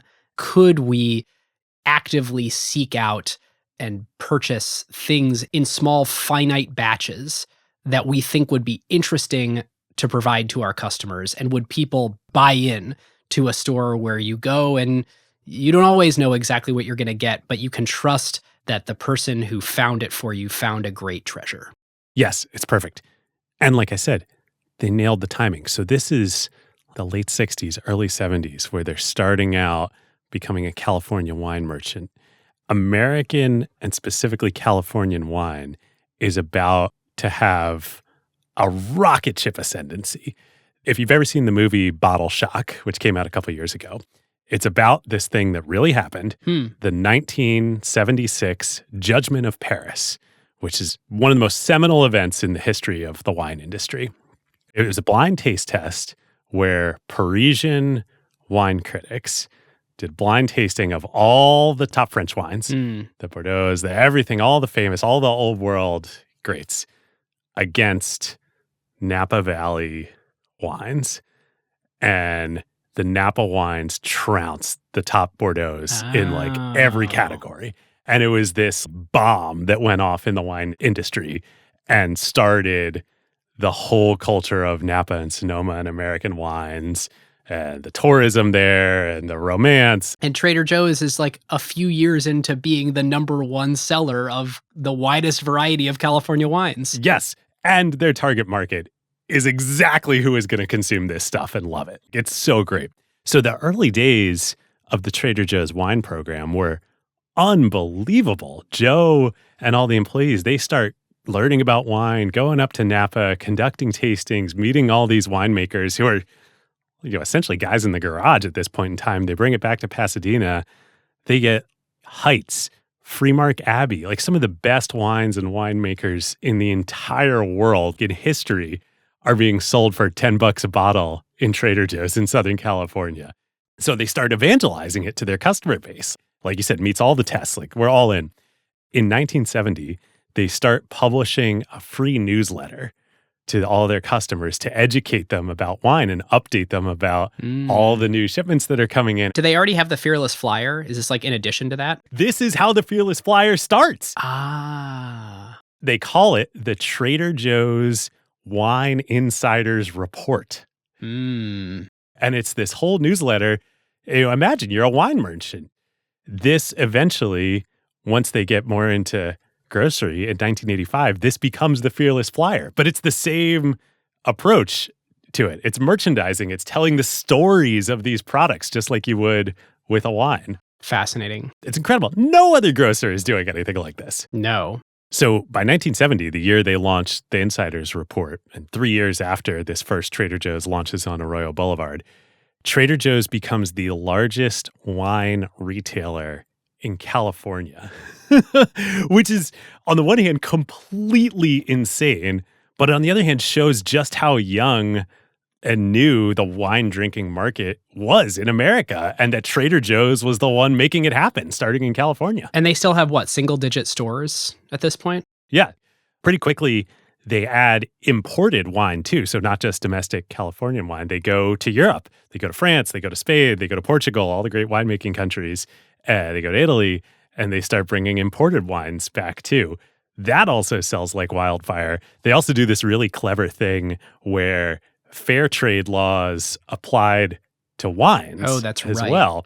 And with imported wines, they didn't actually set the minimum prices based on the wine label. It was based on the distributor, the importer that brought it in to the country. Which makes it different than the way that domestic products worked. And multiple importers would import the same labels and wines from Europe. And so Trader Joe's was like, oh, this is an arbitrage. We'll just go find importers that are willing to set the lowest minimum price for the wines that they're importing, and we can break the street price from the other importers. That's interesting. Because in other fair trade categories, you'd have to go to the entire distributed group of producers and say, hey, all, milk producers or all whiskey producers, can you guys agree to lower the fair trade price? And they'd all be like, no. It was uniform across the whole product. Yeah. But in this scenario, you just have to go to one distributor and say, hey, you're importing the French wine. Can you set the price a little lower? I want to sell it lower. Yeah. Then pretty quickly, wine collecting starts to become a thing. And Trader Joe's is just blowing out wine. They're the number one retailer in California. At one point, Joe decides he's going to set up a wine bank for his customers. Did you read about this? Yes. This is awesome. He's like, great, how am I going to sell more to my customers and give them something they want, meet their needs? Sell it to them and then also sell them a place to put it. Yes. Brilliant, right? Trader Joe's does not have wine banks today. It turns out it's a bad business idea because when couples get divorced, the first thing is go raid the wine bank, pull out all the wine that is now worth a lot of money, and then the other spouse will sue the wine bank. So they're just like in the middle of these divorces all the time. They get dragged into all these divorce lawsuits. Brutal. But what you're starting to see here with the ability to find clever ways to do regulatory arbitrage or sell below the fair trade price, Joe is a master of reading all the regulations, not trusting what anybody tells him of like, oh, this is the way you're supposed to do it. He's like, show me the regulation. And he pores over the regulation and he synthesizes it all from all the different bodies, whether it's the USDA or the FTC or the state of California or the Interstate Commerce Commission, or just understanding the full landscape, holding it all in his head and saying, I have it.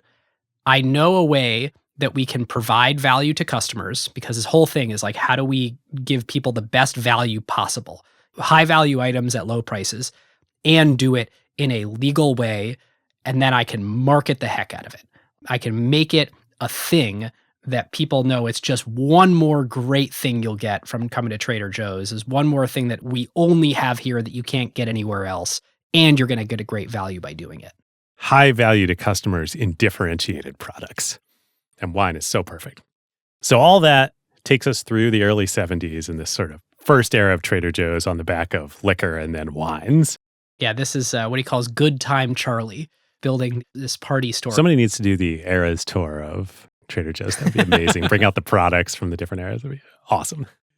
And that leads into the next era that Joe also sort of in goofy fashion calls Whole Earth Harry, the health food era of Trader Joe's.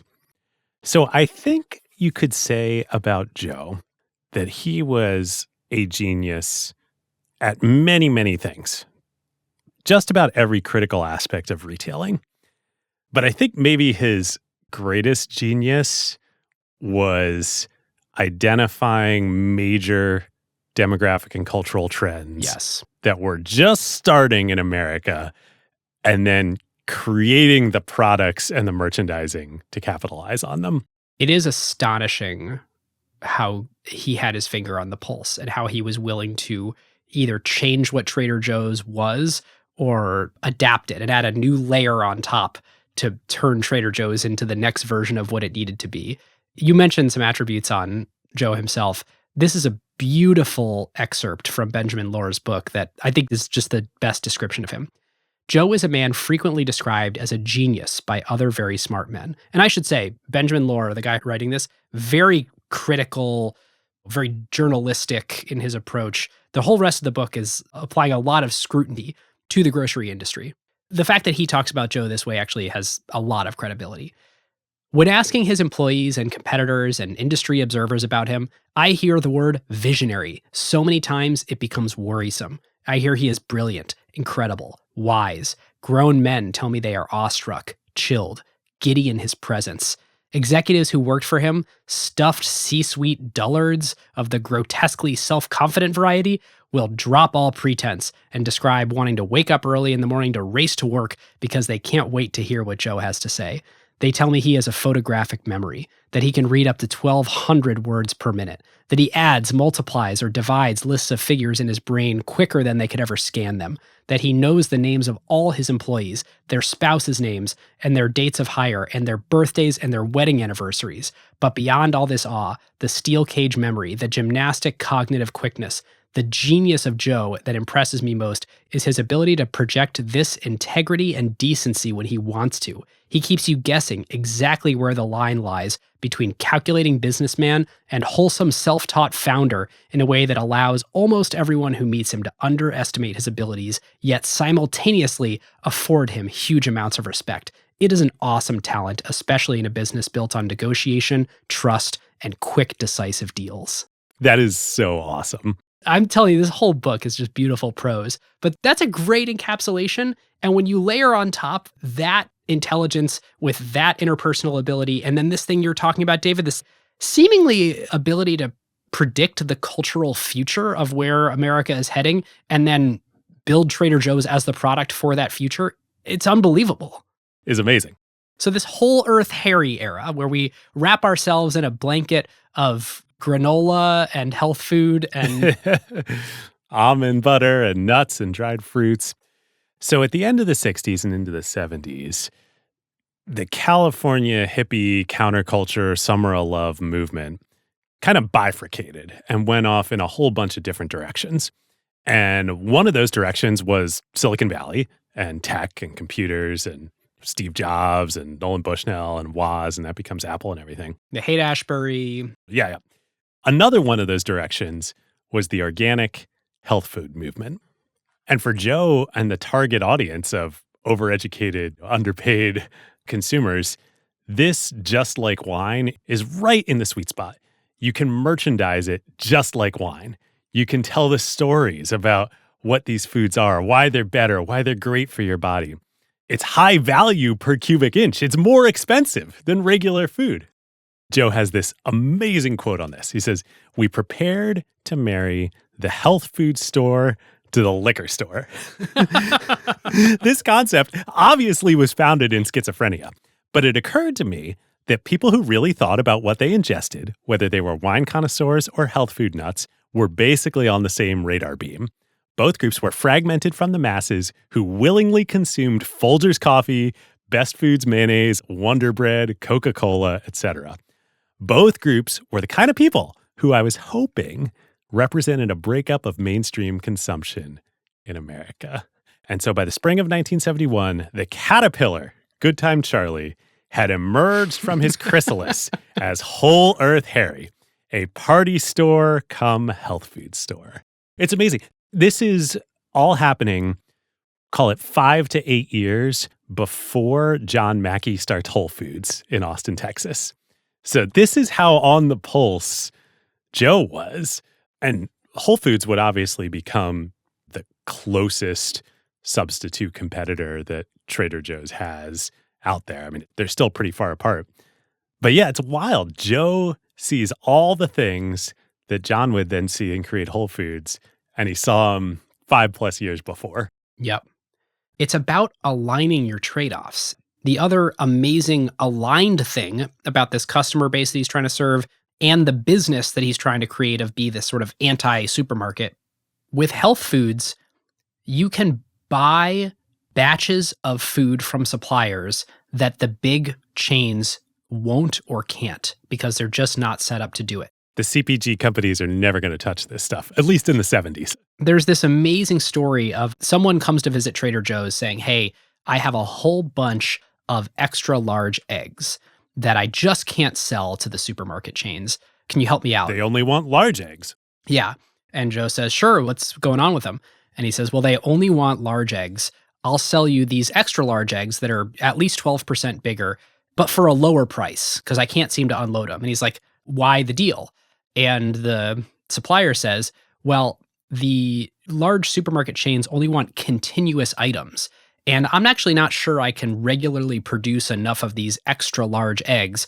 The kind of disturbing part about this is it's because it's at the end of the chicken's life that they produce these extra large eggs. So it's kind of the last eggs they'll lay. And unless I can promise a certain volume and certainty that I'll be able to supply, there's not a market for it. The big supermarket industry just isn't interested. Trader Joe's is like, "We've got the perfect consumer for you. They're value conscious.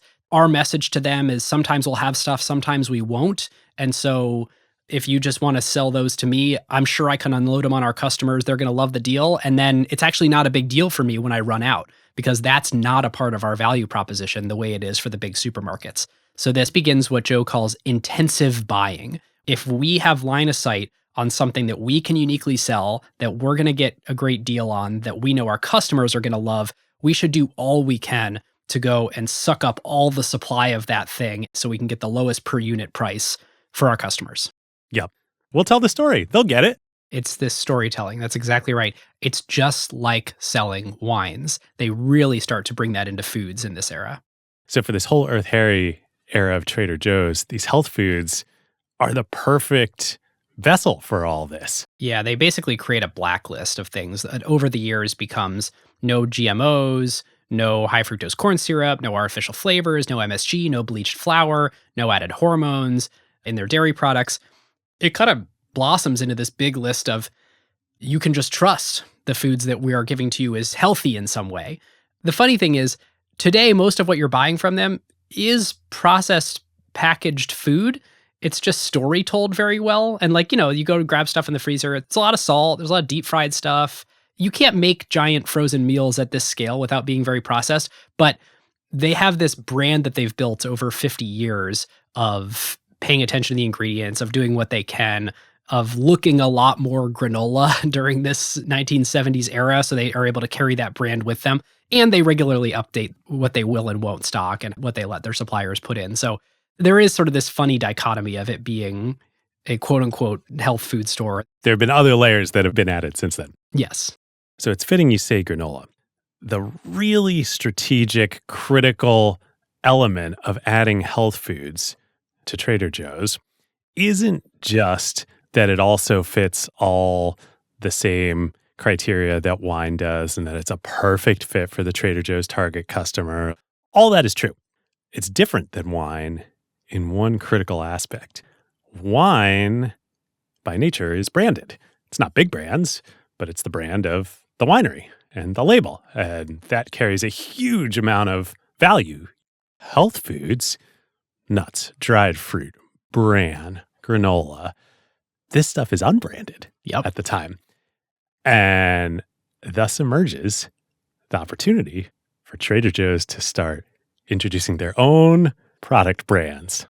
But first, before we tell the story of private label in Trader Joe's, this is a great time to thank good friend of the show, Sentry. That's Sentry, like someone standing guard. Yes, Sentry helps developers debug everything from errors to performance issues and fix them before users get mad. Specifically, David, I've started describing it this way. You know when you open an app and it just kind of hangs? Or you click a button and then an error pops up? Yep. The people making those apps need to know about this, and Sentry tells them so you don't have to. Listeners, you have almost certainly used something today that relies on Sentry. 140,000 organizations, basically all of your favorite apps, use Sentry to run better. So I asked the team for some examples. If you're tracking a workout with Tonal, Sentry is there, or checking your kid into preschool with Brightwheel, Sentry, or brushing up on your Spanish in Duolingo, or going for the win in Valorant. It is even helping to keep satellites in space.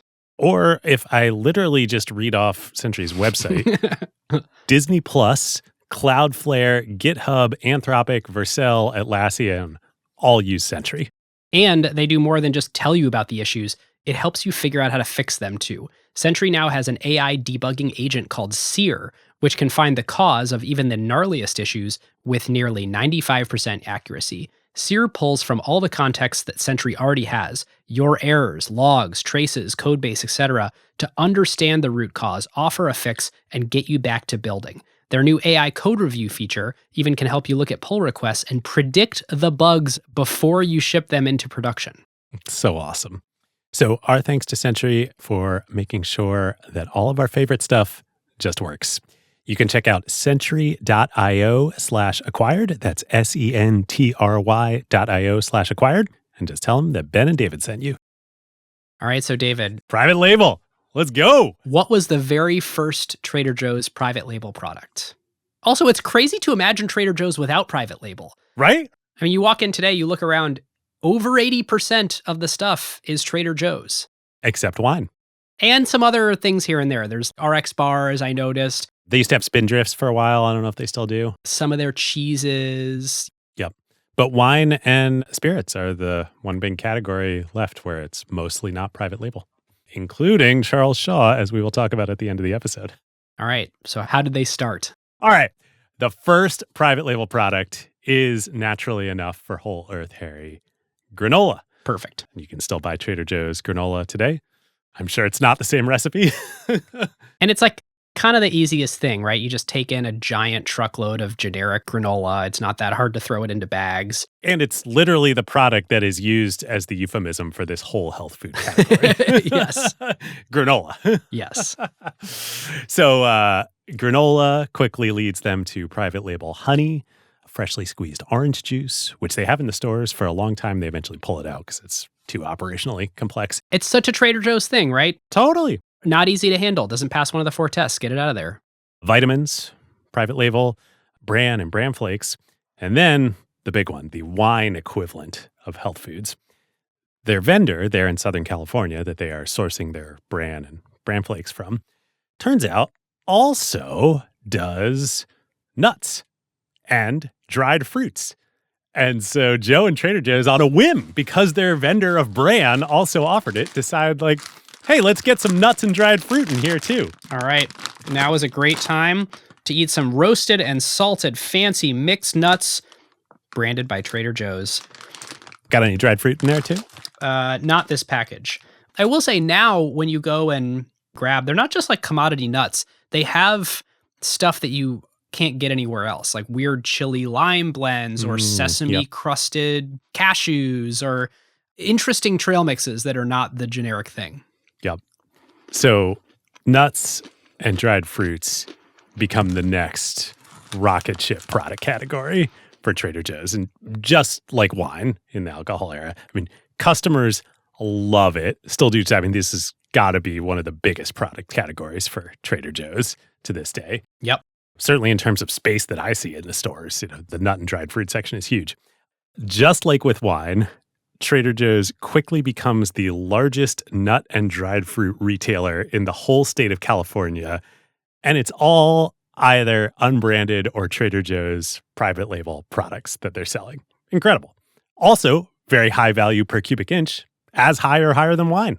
And just everything about it is great for Trader Joe's business model. It's yet another thing where they're not carving off a piece of themselves and giving it to a brand. They're saying, nope, this is a Trader Joe's thing. And when people come in here, they have a relationship with us, that we're not this vessel for other people. We're now slowly getting to make 100% of the brand promise and the experience of Trader Joe's be our stores with our items in it and all of our operations. There is no greater example of the difference between the supermarket-CPG brand industrial unholy alliance versus the Trader Joe's approach than nuts. What is the one CPG brand at this time that sells nuts? Planters? Planters. Compare that. It's the same nuts. A nut is a nut. But what is the brand promise and product experience and job to be done by Planters versus the nuts and dried fruit that you're buying at Whole Earth Harry Trader Joe's? Polar universe opposites. It's funny, if I'm eating the same thing of mixed nuts that are salted from Planters, it feels like I should be drinking it with a beer and watching football. And it's like bad for you. And it feels like if I'm eating it out of this bag that I just ate the exact same nuts out of. Right. With this hippy dippy little basket that shows some like roots and a sunshine on the bag. And this makes me feel good. This is health food. You're being discerning about what you're putting in your body. It's so funny. It's the same nuts. So once they realize this, I mean, they really just start moving product category by product category. Obviously, Trader Joe's is not getting into the business of making these products themselves. But what they are doing is finding people that currently make something and working with them to make something slightly different, almost always slightly different, putting it in Trader Joe's packaging that is in some way unique. It's kind of like what Costco does. They want a unique SKU for Costco, so you're never price comparing it against something else. Like I remember my classic example at Costco was I went and bought a Sonicare at Costco, but it turns out the way it was packaged, it came with different accessories. So there was no apples to apples with the Sonicare that I was buying elsewhere. This takes it one step further. They're saying for most of these items, there is no equivalent somewhere else. Yeah, there's a few like the pretzel thins, but a lot of these things is a different set of spices, one or two more or less ingredients in the pre-made meal, or maybe Trader Joe's merchandisers are collaborating with a supplier to create a meal from scratch based on their market intelligence and insights about what consumers want. Trader Joe's is actually making almost none of this, but they are integrating up the supply chain in a way where they can say, hey, we need a Trader Joe's unique product that you are making just for us. And by the way, you will never tell a damn soul that you are the one who makes it. My favorite example of this, obviously not from the health food era of Trader Joe's, was that there was a period of time, and may still be the case, that Wolfgang Puck's made the frozen pizzas for Trader Joe's. But this illustrates the concept of we got to deliver unique and compelling value for our customers. It's a Wolfgang Puck frozen pizza. You can go buy it in a supermarket. The Trader Joe's version is smaller in diameter so that it fits in a toaster oven. Ah. There you go. Compelling convenience value for our customers. You don't have to turn on your whole big oven to make this pizza. And also, I would bet that it also is just cheaper. By getting rid of the brand and thus getting rid of the brand's need to market and have overhead costs in marketing, they just eliminate some of the waste in the system and pass that along to their customers. So you're always getting a little bit of a better value in addition to a little bit of a unique product. Oh, totally. One thing we didn't talk about in the description of the brand supermarket industrial complex is how much of the totality of marketing is falling on the brands in this world. It's not just the national advertising on television, it's the couponing. Oh, What is the definitive experience, at least in the until recent past, of the modern American supermarket? You go in with your wad of coupons that you got from the circular. Who's paying for those coupons? It's not the supermarket, it's the manufacturers. and then you get into all the dirty stuff around like slotting fees. Did you read at all about this? Oh, yeah, totally. It's so extractive. The brands have to pay money to the supermarkets just for the right to put their products on the shelves. And then even in modern days, it's, hey, we've got in-store signage, we've got in-store TV screens. They call it retail media. You should pay us to advertise in the store at the point of sale. Trader Joe's is like, let's just eliminate all of that. The brand is just our brand. If you make the food for us, we will pay you for that. But it's our brand. You don't have to pay in marketing costs. You don't have to pay the slotting fees to get on our shelves. We don't have retail media in our stores. The whole thing is about just compressing all of the margin out of all the activities that need to happen in the traditional system for this streamlined system. And in Joe's mind, and I think even through the next generations of Trader Joe's CEOs and all the way up through the company today, that practice of the supermarket CPG industrial complex is just like gross. It's just disgusting. It's like morally repugnant to them. Like I genuinely think they feel that way. And it's another take on the same thing that Costco and Saul Price and Jim Sinegal had about why they don't do sales. And Trader Joe's also doesn't do sales and doesn't have coupons. Right. It's like you're insulting your customers. You're pitching to them as if this is this discount and great thing and benefit for them. But actually, it's the result of this highly pernicious system that inflates costs across the board for them. Right. It's a privileged position to be in, though, where you're lobbing bombs. Probably somebody has to have a 50,000 SKU store. I mean, Trader Joe's and Costco both only stock about 4,000 items at a time. It's a better business to be in. It's a more pleasant business to get to run. It's a better business to work in. And at the end of the day, there probably also is going to be a much larger market for a system that exists the other way to sell all these branded products. There's a reason that Walmart and Kroger's and... They're all much bigger businesses. Exactly. So while we're on branded products, this is a great little tidbit. Eater, the website, submitted a FOIA request to the US government, to the USDA and the FDA. Oh, I remember this. This is awesome. To figure out via food recalls who makes Trader Joe's items. And by the Freedom of Information Act, they have to provide that information. And so there's a whole bunch of these on the internet where you can actually see the Trader Joe's pita chips are made by Stacy's, which is Frito-Lay Pepsi. The yogurt is Dan and Stonyfield Farm. Tasty Bite makes a lot of Trader Joe's Indian food. The Tasty Bite Punjab eggplant ran $3.39 at Whole Foods, and the seemingly identical or very similar is a whole $1 cheaper. So even for these ones that are like extremely similar, by cutting out the brand, by buying a mass quantity of it, and by eliminating all these slotting fees and retail media, you really knock a huge amount. I mean, $1 off of a $3.39 price is a huge percentage. Yeah. Trader Joe's smoothies are very likely the same or very similar as Naked Juice, plus or minus 1 or 2 ingredients. The hummus is very likely Tribe hummus. The whole thing is great. So the health food era really has 2 huge strategic impacts on Trader Joe's. It's getting them into private label, which becomes cornerstone of the company all the way to this day. The other equally important thing is it diversifies them out of wine and liquor as their sole core differentiated thing for their target customers, which is hugely important because right as health food is really ramping up and hitting its stride, in 1977, California repeals the fair trade laws on alcohol and nearly everything else, which means that any retailer can now price wine and alcohol at any price they want. And this leads to all the alcohol discounters coming in. Total Wine and Bevmo and et cetera, et cetera, et cetera. Now, of course, Trader Joe's is still in a great position and still does great. But all of a sudden, they had this category basically all to themselves. With a regulatory pseudo-monopoly on it, or at least a scarce number of... Yeah, right. A price-regulated monopoly, set profit margins. But now you've got Bevmo showing up. Now you've got Total Wine. You've got discounters, dedicated big box liquor stores that can just blow it out on prices and becomes a big competitive vector for Trader Joe's. And this plays out most viscerally in wine and liquor, but it's everything across the board. Every product they sell, now that fair trade is gone, profit margins just start getting eroded in basically every category. So this is like a big strategic challenge, not just for Trader Joe's, but for every retailer in the industry. And with deregulation like this, it's good for consumers because prices are going to drop.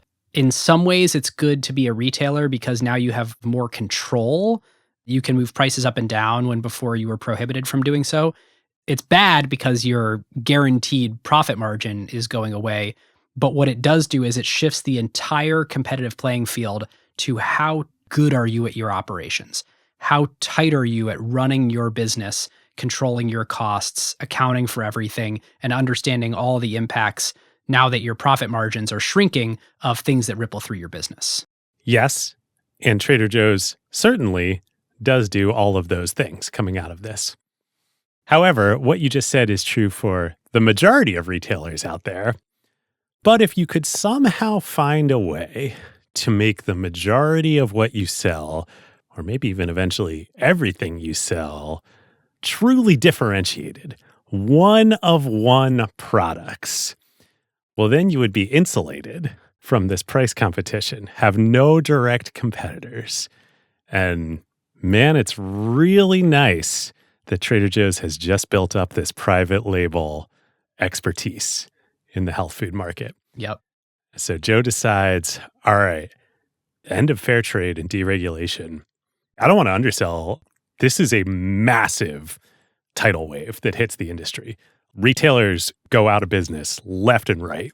And Trader Joe's is not immune from this either. People think the company is going to go under. Like employees think the company is going to go under, just like everyone else. Joe says, our way out is, of course, operational excellence. But really, in the long run, it's we got to differentiate and be one of one in everything. So he calls this phase of the company Mac the Knife. This is really obscure. Is Mac the Knife like the song Mac the Knife from Three Penny Opera? It's funny. I had no idea where that came from. Joe writes in the book, friends, Mac the Knife has no competition. That's why I called it Mac the Knife. My years at Pronto markets convinced me that where there is no competition today, there will be tomorrow. You must assume that competitors will open all around you. The answer is to design a store that has no competition. After 1978, after the end of fair trade, I paid no heed to nearby supermarkets, liquor stores, health food stores, or anything else. The whole strategy becomes double down on private label, double down on differentiation, become one of one. Become one of one. I love it. Obviously, I love it because this is how you and I think about Acquired. Trader Joe's is a very looking in a mirror of the type of business we hope to build. And so I think all of this is preaching to the choir. How can you be more niche but serve the shit out of your niche? How can you provide an incredible amount of value to your core customer base and not care about anybody outside your customer target? How can you be N of one? How can you provide only the most unique thing? I can't decide if these are just the best principles to run a business or if these are just the ones that happen to appeal to us almost as an act of vanity. It's probably not the best way to run a scale business, but it's an amazing way to dominate a niche. Well, yes, I think that's true. And if you can somehow find a scale business that you can run with these properties, it's amazing. That's when you get the Apples, the Costcos, the Trader Joe's. Right. Having no competition is it's a nice thing. So heading into this Mac the Knife era, Joe institutes a rule that I assume is still in effect at Trader Joe's to this day, which is that, okay, everybody, obviously private label, that's the strategy, that's for the future here. But Trader Joe's will never introduce any private label product just for the sake of having a private label product in that category. Which is the opposite of most of these generic, like you go to Walmart, the Great Value brand is a crappier version of the exact same branded product, but it's priced less, so... Exactly. Trader Joe's private label products must be differentiated on some dimension. And that doesn't necessarily have to be the item itself, like we talked about with Wolfgang Puck Pizza, et cetera. It could be the packaging, it could be the price, it could be the merchandising, but you must have a differentiating factor. And yeah, Ben, like you said, this is the polar opposite of the private label strategy at all the big supermarkets. For them, it's like same product. Are Amazon Basics batteries differentiated? No, they're just cheaper. Yes. Also, it's kind of interesting that Walmart has Great Value, Target has Good and Gather, Amazon has Basics, Costco has Kirkland Signature, Trader Joe's has Trader Joe's. How come nobody else's house brand is just the name of the retailer? I think actually it exposes that Trader Joe's is all in. Yeah. Whereas these other brands sort of want to play both sides. We've got a house brand, but we also work great with third parties. Trader Joe's is like, the Trader Joe's experience is walking into our store that is called Trader Joe's and buying our products that are called Trader Joe's. And everything around it is just wrapped in a big Trader Joe's blanket, and you couldn't possibly decouple the two. And I don't think other retailers feel that way. Yes, this is all to the point of it's doing a totally different job at the other retailers. The other retailers want to use the house brand name to signal to customers this is the same product at a cheaper price. Yes. Trader Joe's wants to signal to customers with all of their products, this is an N of one product. Yep. And it's almost always true. These pretzels I'm eating with the peanut butter inside, I'm pretty sure there's a Costco equivalent of these. But a lot of the things are truly unique. Yeah. Well, we'll get into after Joe's era how Trader Joe's changes a bit as it scales. Yes. But for now, this is like core tenets here. A great one that started during the health food era, but then becomes so emblematic of this is Trader Joe's basically invented packaged almond butter. Yes. Almond butter wasn't a thing. I couldn't believe this. Almond butter is one of my favorite foods in the world. I eat it every day, just like I eat a spinach feta wrap. It is like a part of my identity is almond butter. And reading this book and realizing that Trader Joe's invented it is like the coolest thing. Yes, almond processing leaves lots of leftover little almond bits that are almonds, but are just little bits of almonds. And there's actually a different technological process that you need to then turn that into butter versus what you need to use for bits of peanuts to turn into peanut butter. Why. So none of the big brands did this, even though peanut butter was this staple CPG good in America. Peanuts are also way cheaper to source than almonds. So you have to be willing to mark up your almond butter or maybe use exclusively waste products like all the bits to make it. Exactly. But the big CPG companies, almonds aren't a big part of what they're doing back in these days. Right, at this point. So Trader Joe's goes and learns the process and the technology of how to do this, finds suppliers that are willing to do it, and brings packaged almond butter to store shelves in grocery stores for the first time. Yep. And the secret weapon to really making all this work was the fearless flyer. And back to the wine merchandising strategy. They had the direct channel to their customers to tell long-form stories and merchandise these products and make them N of one. It's a physical newsletter, and it's all about the product stories of these products that they're bringing to market. It only comes, I don't know if it's 4 times a year, 6 times a year, but there's some scarcity to it. So you actually kind of pay attention when you get it. There's also a funny thing where at first Joe was resistant to doing it for 2 reasons. One, it was really expensive to publish your own newspaper. You'd have to work with a real publisher, printer sort of thing, a typesetter. And 2, you don't want to be in the business of asking all these customers for their address and then maintaining PII on them and tracking them when they move. And so that one is great because Joe just realized, well, actually, if I'm so good at targeting neighborhoods that have disposable income and are highly educated, like I have a very particular sense of who my customer is. If they move, the person that moves into their house is probably also going to be my customer. Yes.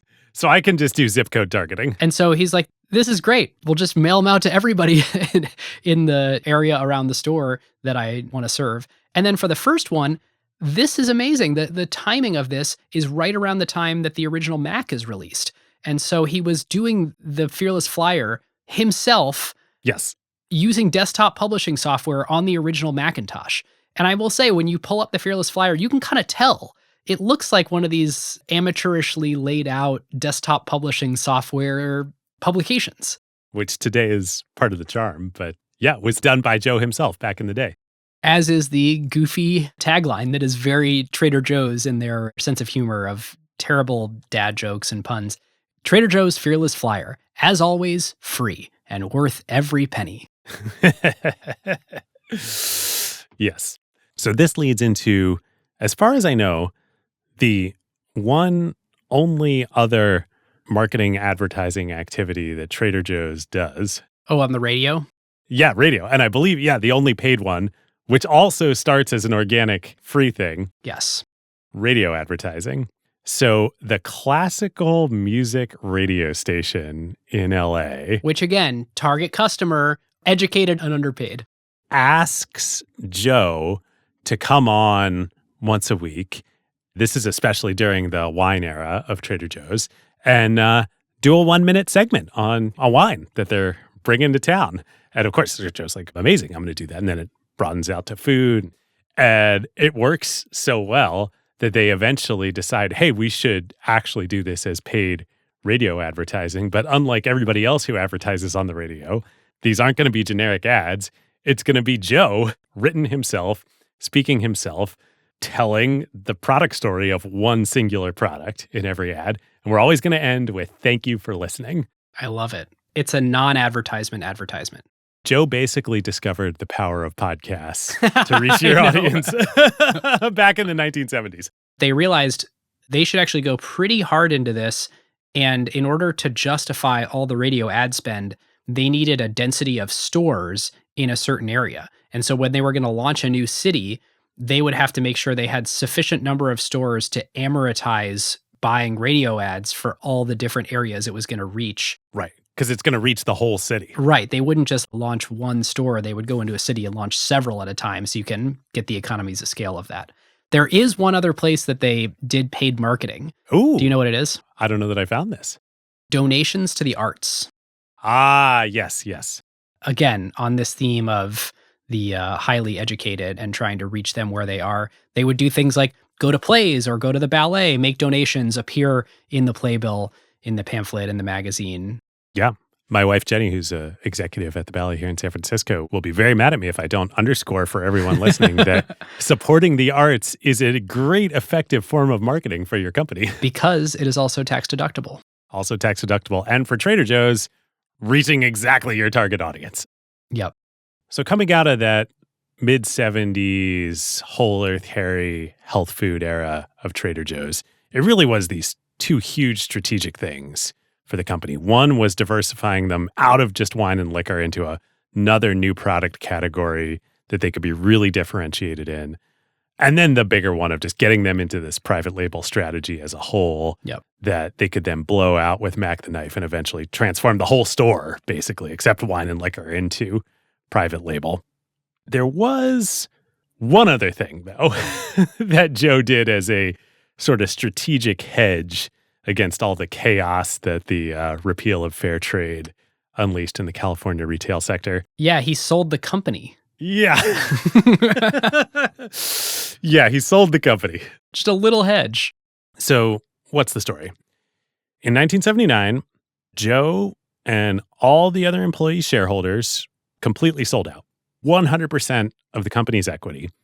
And they sold it to Theo Albrecht, the owner of Aldi Nord, which is one half of the Aldi global megastore super chain headquartered in Germany.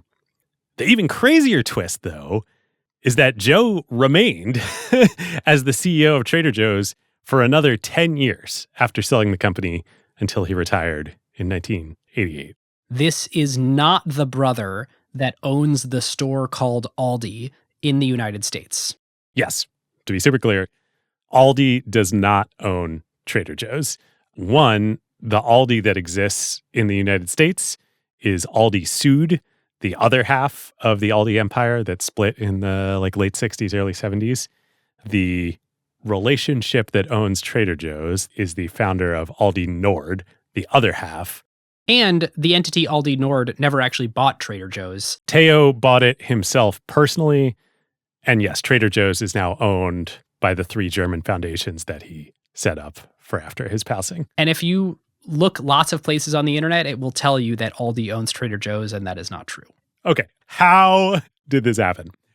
So as we said, when Joe did the management buyout of Pronto Markets, the predecessor entity to Trader Joe's from Rexall Drugs, Joe was the founder and the largest shareholder, but about a quarter to a third of the company was owned by the other early employees. And so by the time you get to the mid to late 70s here, a bunch of those folks had either retired or passed away, and they started having estate planning needs because Trader Joe's starts becoming valuable. And they had bought in for $100. Yes, a valuation of $15,000. Right. So yes, this stock is worth a lot. They've got some giant capital gain. So Joe and the company know this is a problem coming.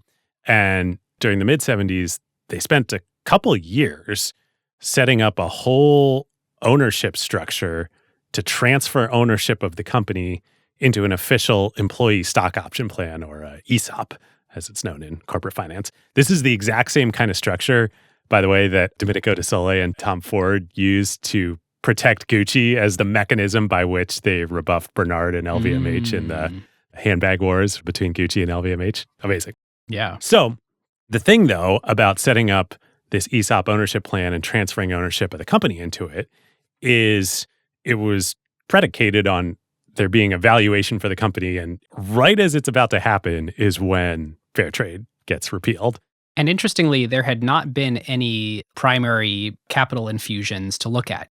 The only valuation that ever happened was the $25,000 transaction when Joe bought Pronto.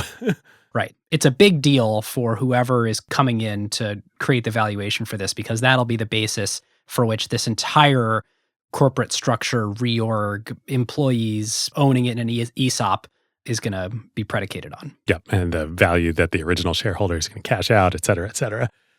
So then the end of fair trade hits. The whole industry is in disarray and nobody can agree on a valuation. Because you don't know if the company is going to survive. You don't know if it's actually way more valuable now. The confidence that you have in the valuation is shot. So it doesn't get issued. Yep. So the ESOP plan goes out the window. Meanwhile, at the same time, Aldi had been expanding into America out of Germany. And again, Aldi Süd, the other brothers company, was the one doing this, not Aldi Nord Teo Albrecht's company. Who has no exposure to the US market at this point. Right. But he's a little jealous of his brother, and he really would like some US market exposure. Aldi, by the way, I didn't know this till doing research, is a acronym for Albrecht Discount. So there you go. That's where Aldi comes from. So Teo and Aldi Nord, they start looking at the U.S. market too. They actually hire investment bankers to go over from Germany and start scouring the U.S. looking for other grocers or retailers in the U.S. that they could acquire and have Aldi Nord also enter America. And that's how they find Trader Joe's. Because at this point, it's still 20 stores all in California. Yep. But clearly they've got some magic here. Yeah. Teo is enraptured. He meets Joe. They hit it off. He's like, this is incredible. He spends years trying to convince Joe to sell. And Joe's like, no way. You're very nice. I respect you. I appreciate what Aldi's done. But one, I'm not selling. Like, why on earth would I sell? Two, no way in hell am I going to sell to Aldi. Trader Joe's is special. Like, this will never be turned into Aldi. And then the ESOP blows up a couple years later. So Joe re-engages with Teo, and he basically says, I will sell to you. Part of the reason I'm going to sell to you is the current situation is that so much of the income flows through me personally, and I have a marginal tax rate of 73%. Right. The highest marginal tax bracket in the U.S. at this point in time is 73%. Yeah. Imagine for every dollar you make 73 cents is getting paid in taxes. He's like, this is the worst structure imaginable. Whatever it is, it has to be different than this. Yeah.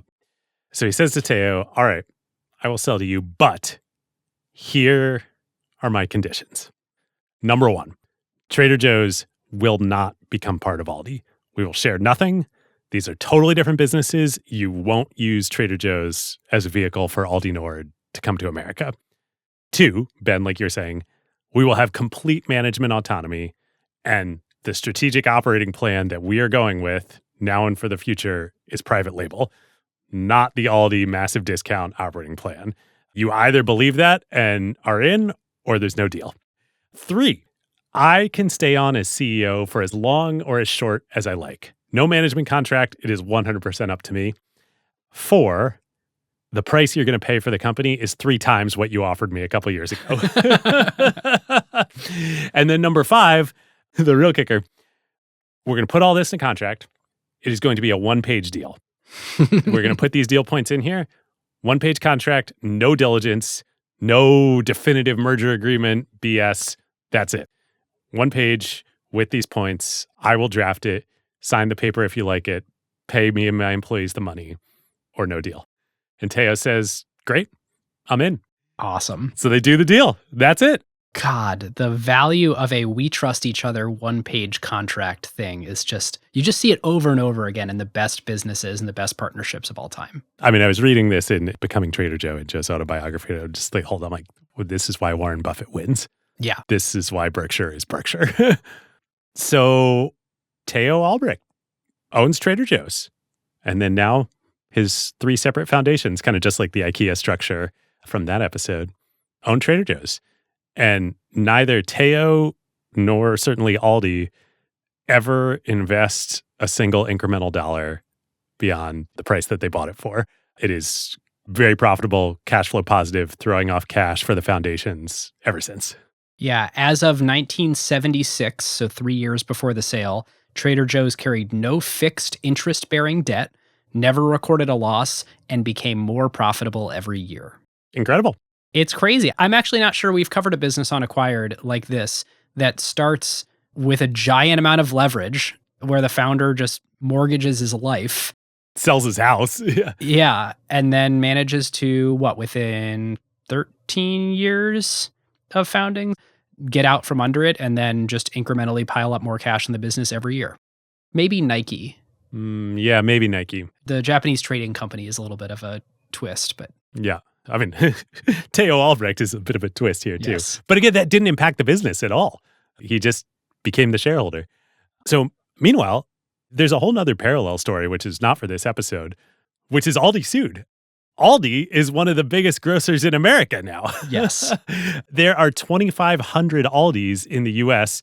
It is the fastest growing grocer in the U.S. since COVID, and they plan to open 800 more stores in the next couple of years. But it has absolutely nothing to do with Trader Joe's. Or even this branch of the family. Yeah, crazy. Okay, so this feels like it's some sort of climax, like it's like the end of the story. The show is called Acquired. This used to be where we would end the story.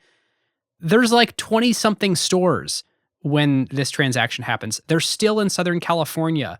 The company has now 600 stores. We are so far from today, yeah, where Trader Joe's winds up. I mean, we're only even at this point in time in the beginning of the transition to private label. The Trader Joe's as we know it today has barely been started at the time of the sale to Teo's family. It's the craziest thing. It really is just a change in ownership and nothing else. That does not interrupt the compounding of the business itself. Yeah. There's some kind of great lesson in there for investors. Yes. Yes. All right. But before we tell you that story, listeners, we have to tell you about another friend of the show that we are very excited about here at Acquired HQ. That's Work OS. Yes. If you are building software that's used in enterprises, you've probably felt the pain of integrating things like SSO or SCIM, that's SCIM for people in the know, various permissions, audit logs, all the other features that your big enterprise customers demand that you have. And if you haven't felt this pain yet, you absolutely will as soon as you get that first big enterprise customer. WorkOS turns these potential deal blockers into simple drop-in APIs, letting you scale revenue earlier in the life of your company or simplify your internal code base if you're already a larger company. Ben and I were actually just talking with WorkOS's founder, Michael Greenwich, and he pointed out that, especially in this AI era, it's not just about scaling revenue. It's about landing a customer so your competitors don't.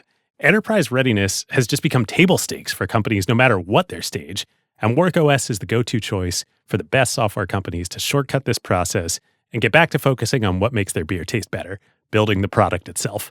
Interestingly, this has accelerated in this AI era. OpenAI, Anthropic, Cursor, Perplexity, Sierra, Replit, Vercel, and hundreds of other AI startups rely on WorkOS as their auth solution. So why have all of them jumped on the WorkOS train?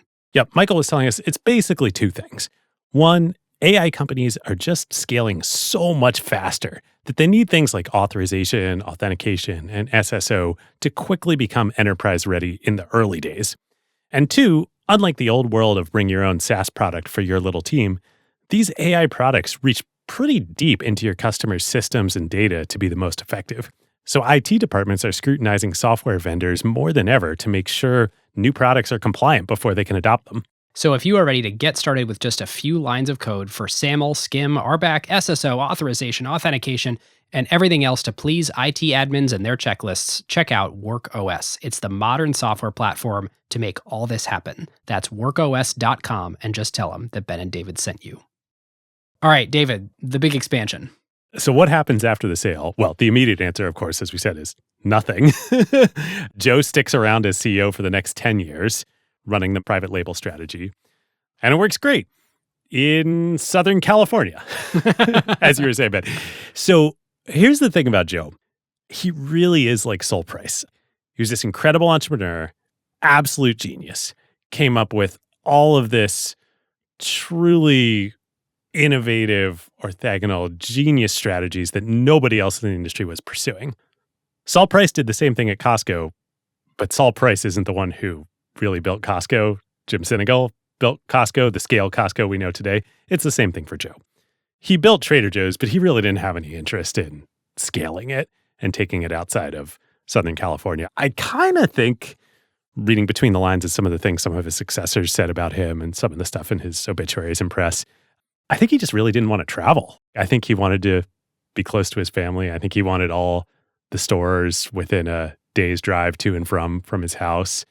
So when he retires in 1988, again, 10 years after he sold the company, they're only just shy of 30 total stores. They had just expanded to Northern California. The first Northern California store was in San Rafael, my wife's hometown in Marin, great little town.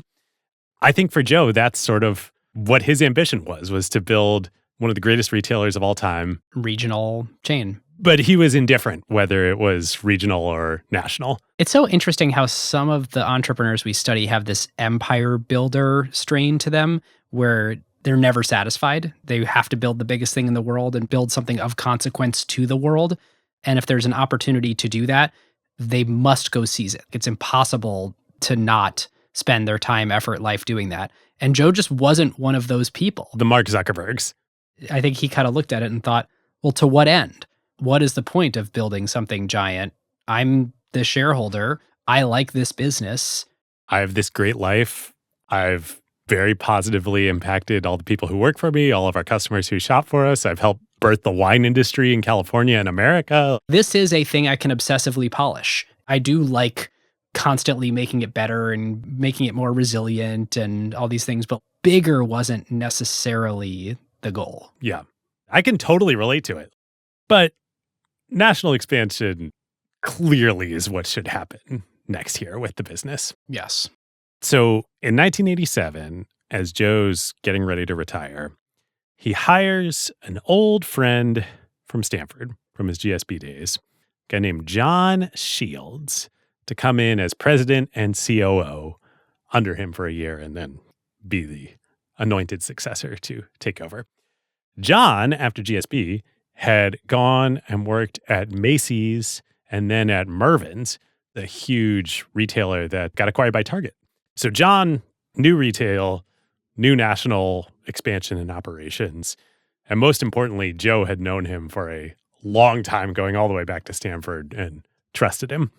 So on January 1st, 1989, John takes over as CEO from Joe, second CEO in Trader Joe's history.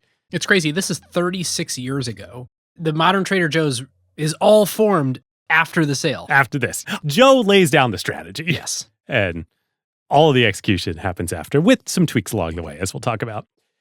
John does as expected, what he was hired to do, basically. He does national expansion. So he takes Trader Joe's from, I think, as best as I can tell, I think it was 27 stores to 175 over the next 12, 13 years that he's CEO. And importantly, he made the jump across the country. Yes. Let's hop all the way to the East Coast. So they decided to start in Boston and build out a set of stores in the 500-mile corridor from Boston to DC. At this point, you should be able to go, I know why they did that. It is the most dense population of universities in America, all along that corridor. And it's kind of crazy. Dan Bain, who would take over as the third CEO of Trader Joe's in 2001, he did a podcast just recently, and he actually talked about it. He's like, yeah, I probably wouldn't have made that decision if I were CEO at the time. Really? You're taking a regional Southern California company where all the culture, all the DNA, all the learning, it's all there, and you're saying, the Northeast seems like a good place. Yeah. So that's really the strategy for the 90s and the John Shields era. It's all about taking the strategy, the retail concept that Joe built, and just scaling it up across the country.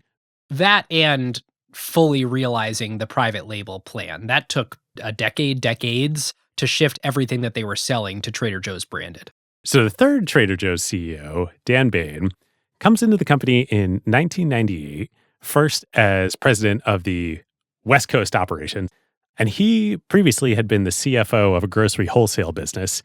And like John Shields, knew Joe and Trader Joe's intimately over a long period of time because his wife was the company's auditor for like 20 years, like tax auditor, an accountant. So what Dan really does is create the Trader Joe's that we all know today. And it's the same core strategy that Joe had developed, especially with the focus on private label, the value to customers, the same target audience. But Dan expands it to all categories of grocery. So here's the thing. When Dan started at the company in the late 90s, we've alluded to this a little bit throughout the episode, Trader Joe's was actually a pretty different store than it is today. The average Trader Joe's customer came in once per month. And Dan says in a podcast interview about when he started, at the time, we weren't really a grocery store. We were that store that sold wine, cheese, and nuts. We were sort of a party store. And this is about the late 90s? Yeah, party as in like when you are throwing a party, you go to Trader Joe's. So Dan comes in and he says, hey, there's actually a pretty obvious opportunity for us here to really grow same-store sales. And it's people love us. We're such a great fit for our target customer base. We just need to give them the right product assortment to keep coming back more often. We need to be more of a grocery store and less of a party store. And this is quite different than Joe's strategy. So Joe actually writes in his autobiography, we made no effort to have a complete assortment. No sugar, no salt, no flour, etc., unless we could be outstanding in it and make a sufficient number of dollars from it. Obviously, that is very different than Trader Joe's today. It's funny, I still think about them as they're not a complete grocery store. Like, I kind of have to go to Trader Joe's in addition to my normal grocery store run, but they're a lot closer now. You can buy sugar, you can buy flour, you can buy salt. Exactly. Yeah. Joe had no interest in being in those categories. He was really all about that N of one, every product must be differentiated. Dan came in and said, we can still have that ethos, and most of our products can be that way, but we can also serve our customers in their weekly grocery needs. Now, you can look at this as that's a great insight, and he was right because he massively increased the frequency that people come to the store. Or you could look at it as that is the first little chipping away at the foundation of what makes Trader Joe's special, and we might see great revenue growth and all the numbers ticking up in the near term, but does it take a bite out of their soul in a way that will catch up to them eventually when they become just like everyone else? Yep. And we don't know, but that is the continuum that choice exists on. Yes. Given that he started down this path 24 years ago and people still really love Trader Joe's, I think they're doing pretty good. Yes. So before Dan took over, Trader Joe's stores carried about 1,500 SKUs. Wow, that's really few. Really few. He takes that up to about 4,000. So that's what this is. It's the sugar, the flour, the salt. It's more than doubling the number of SKUs. But importantly, he says, we are not going to become a supermarket. So 4,000 SKUs is still way, way, way less than the average supermarket, again, has 50,000 SKUs. The average Walmart has like 150,000. Right. He says the way we're going to do this is we are not going to change the footprint of the stores. Same square footage, same concept. We need to re-merchandise the stores to serve our customers and give them what they need on a weekly basis without changing the nature of what the store is. So we're going to fit 2.5 times the amount of stuff in the same square footage. Yes. And we're going to do it such that every product on every shelf in every aisle passes the 5-foot test. For every customer who is at least 5 feet tall, they should be able to reach every aisle. So we can't just stack to the ceiling like Costco. Fascinating. And so when you go into Trader Joe's, it really is very dense. Oh, it's unbelievably dense. I mean, that's my complaint too, is that whenever I'm reaching for something, there's like a guy behind me trying to get it. There's a woman in front of me trying to like back out of that area. It's funny. I've stopped thinking about Trader Joe's as the wine and cheese shop and more as it's defined to me by that one diagonal aisle down the middle with the open freezer chests that has an amazing assortment of glorified TV dinners. Yes. But also on top of the glorified TV dinners, there's like the shelves with all the amazing nuts and chocolate snacks. And then there's like the thin ribbon in between the shelves and the open freezers where they have one more inventory area for all the little things. There's so much in that aisle, and there's always like 40 people in it. Also, how genius is it? The freezers are open. So I'm sure it's very costly wasting the cold air, but think about how much more likely you are to just reach in and grab some Indian food or some mandarin orange chicken or whatever. Well, also, they gotta be when you've got 50 or 100 people in that same aisle, all reaching in. You can't have people opening and closing doors all the time. Right. So I'm sure the psychological thing of, oh, just go grab that little box of food, plus how many more people they can jam in that aisle makes the open freezer chest totally worth it. So you are absolutely hitting on the other part of the Trader Joe's tapestry. Trader Joe's is a social experience. Whether you like it or not. But for their target customers, this is what they want. So if you think about the grocery retail landscape, It's predicated on basically two things: efficiency and convenience, which means lots of SKUs, real efficient to get in and out of the stores. You want e-commerce? We got e-commerce. Omnichannel, baby. You want to drive? We got a big parking lot for you. All these things. And then the other side of that coin is our target customer is families. We want the American family to shop here because you got a big whole hunk of buying power and you're buying a lot of stuff. Yep. That's not Trader Joe's. No, it's not. Trader Joe's is the opposite of that on every dimension. It's not efficient to shop here. Our parking lots are a mess. You're going to be packed into these much smaller stores with a whole lot of other people. It's going to be unpleasant if you have a toddler with you. Oh, yeah, you don't want to bring your kids here. I mean, sure, yeah, they've got the treasure hunt thing, and people do bring their kids to Trader Joe's, but I really had this emotional and mental struggle throughout this whole episode research process because I'm reading all about how great Trader Joe's is. I have so much admiration for this company. Of course, I love it. And I'm just thinking about my own life. I'm like, I used to shop at Trader Joe's all the time.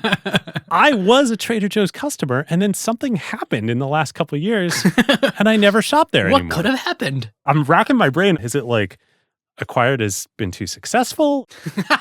Is that the problem? Am I now like one of those people? And then I read this other book for research called Build a Brand Like Trader Joe's by this guy, Mark Gardner. Oh, is he the guy that got the job at Trader Joe's? So Mark was an advertising executive, and he always wondered how Trader Joe's had built this incredible brand. And so he was like, what the hell? I'll just go work at Trader Joe's. I'm going to find out. I'm going to be an employee. I'll be a man on the inside and see what it's like. So he did it, and he wrote a book about it. And I'm reading this book, and I'm like, oh my God, this is why I stopped being a Trader Joe's customer. It's not for families. I had kids. That's what happened. So everything about the Trader Joe's experience naturally lends itself to young professionals and retirees. In the Dan Bain era, they go all in on this. So intentionally, the experience there is to socialize with other people and the crew members of the store. They hire specifically for extroversion in the people that they hire. Part of the reason why all the employees in Trader Joe's work every part of the store and everybody does the cash register and everybody does bagging is to maximize interaction with customers. Wow. There's a bunch of Reddit comments around, hey, was this Trader Joe's employee hitting on me? It's like, no, they're just that friendly. They are screening for this in the hiring process. They're looking for former theater kids, basically. Yeah. I would argue on this not for families thing. I was actually talking to my friend who's a mom of two, and she pointed out that it is so tiring making food for kids every night. And Trader Joe's, while the shopping experience is not optimized to bring your family in, it's actually amazing to just go and get pretty healthy, totally ready to eat, grab it out of the freezer, throw it in the microwave meals. And there's a pretty big variety of it, and you can mix and match and get different ideas. So it's like, even though that's not the target, it can work really well. They're not intentionally trying to alienate, but this extends to the product strategy too. The frozen meals, which are such a part of Trader Joe's today, they're individually packaged, individual serving sizes. Oh, yeah. This is the exact opposite of the supermarkets at family size. We ran out of beef bulgogi last night, made it, and it was like, well, I guess that's all there is. You're not finding family size at Trader Joe's. Right. Once I realized this, I was like, oh my God, this is genius. They're doing what Joe's always done. They're differentiating versus other retailers. Every other grocer out there, it's all about the families. Right. Bring your big car, bring your whole family. Bring your kids, we'll get you in and out. Not Trader Joe's. We should move on. I am a skeptic on the whole social thing. I don't talk to people when I go there. I don't want to talk to people when I go there. Most people that are in there don't seem to want to talk to anyone. We're all just in close quarters. But the stuff that we want is there, so we're all there. I think most people don't care that much about the other shoppers there. They do actually care about the employees, though. You have a store that you're going to every week with a very low turnover employee base. Trader Joe's employee turnover, I think, is 5 or 6% annually. So super low, unbelievably low. The average tenure of a crew member is like 10 to 12 years. you're really going to get to know those people. Like, I mean, imagine, especially if you're a retiree, which is a core part of the demographic here, you really want the social experience. Yep. Anyway, Dan really puts all this into strategy at the company. Makes sense. Well, David, I know there's one more big chapter that you've been holding back from telling the story. Ready to uncork here. So the crowning product achievement of the Dan Bain era of Trader Joe's starts pretty early in his tenure in 2002. I'm sure you have all been waiting for it. $2 Chuck, baby. Not a private label product, interestingly enough. So interesting. For the volume that they do, it's unbelievable. But is an exclusive product. So the story is wild. But first, I'm going to open my bottle of Charles Shaw here that I've been saving the whole episode. So I got a Sauvignon Blanc. I assumed the red blend would be the cheapest. Amazingly, all the Charles Shaw are the same price. And at Seattle Trader Joe's, it was $3.99, which, come on, it's supposed to be $2 Chuck, but inflation kills you. Been a lot of inflation since 2002, Ben. I'm curious what you are opening. I am opening a California Cab, 2023. Nice. Beautiful label with a beautiful looking gazebo here in the image. Established 1979. Really, gosh, there must be a story behind all this. Why is there a gazebo? This whole thing looks very generic to me. Amazingly, it is not. Really? That is part of what makes the story so incredible. Who is Charles Shaw? So, as I pour my cab here. Cheers, by the way. To 10 years of Acquired. To 10 years of Acquired. What better way to celebrate 10 years of Acquired than with a glass of $2 Chuck as we are recording an episode on Trader Joe's? So, there is a real Charles Shaw. And Charles Shaw founded a winery in Napa in 1974, right at the very beginning of the bottle shock era, the come up of Napa, changing wine in America. And Charles and the eponymous Charles Shaw Winery and Label was a high-end winemaker right there with Heights and Free Market, all the others. He was like a real player in the Napa ecosystem. This is wild. And that was all through the 70s and the 80s. Well, I mean, he's still the biggest player in the Napa ecosystem by volume. Well, unfortunately for Charles, he's not. I see. His name is. So then in the 90s, he has a series of missteps, and the winery, Charles Shaw, ends up going bankrupt. Now, this is not a uncommon story in wine. The list of bankrupt wineries in Napa and Sonoma is long. Have you ever heard that aphorism? How do you become a millionaire winemaker? Start as a billionaire? Yes. Exactly. So he's part of the first wave of wealthy people that get into the wine business, have success, and then have some missteps and lose it all. Yep. So he goes bankrupt in 1995. And the label, the brand name and the trade name, Charles Shaw, and literally the label with the gazebo and the font and the design and everything, gets bought out of bankruptcy in 1995. Not the winery. Separate, not the real estate, not the grapes, not the nothing, just the label, by an entity called Bronco Wines for $27,000. Ben, have you ever heard of Bronco Wines? No, I've never heard of Bronco Wines. At least, there's like something in the back of my head that makes me feel like it's the parent company of something I have heard of, though. Well, let me tell you about Bronco Wines. It is short for Brothers and Cousin. And it was founded in 1973, same era as all of this stuff, by one Fred Franzia and his brother Joe and his cousin John, all named Franzia. The name Franzia might mean something to people. Ben, I see you lighting up to here. anyone who's ever been a college student. So the Franzias, the story goes deeper. Not what you would expect. Have you ever done a tour de Franzia? Yeah. We used to do that at Princeton. That was an Ohio State thing too? Yes. Must be just a general American college experience thing. I'm glad we opened the wine for this section of the story. So, like I said, it goes deeper. The Franzias, it turns out, were nephews of Ernest Gallo. That name might also mean something to you. The Franzias are part of the Gallo family? It's almost more like the Gallos are part of the Franzia family, but you could argue either way. Wow. So the Franzias, completely separate from the Gallos, had their own big-time California wine business in the era before Bottle Shock and Napa and Sonoma coming up, and then during and after.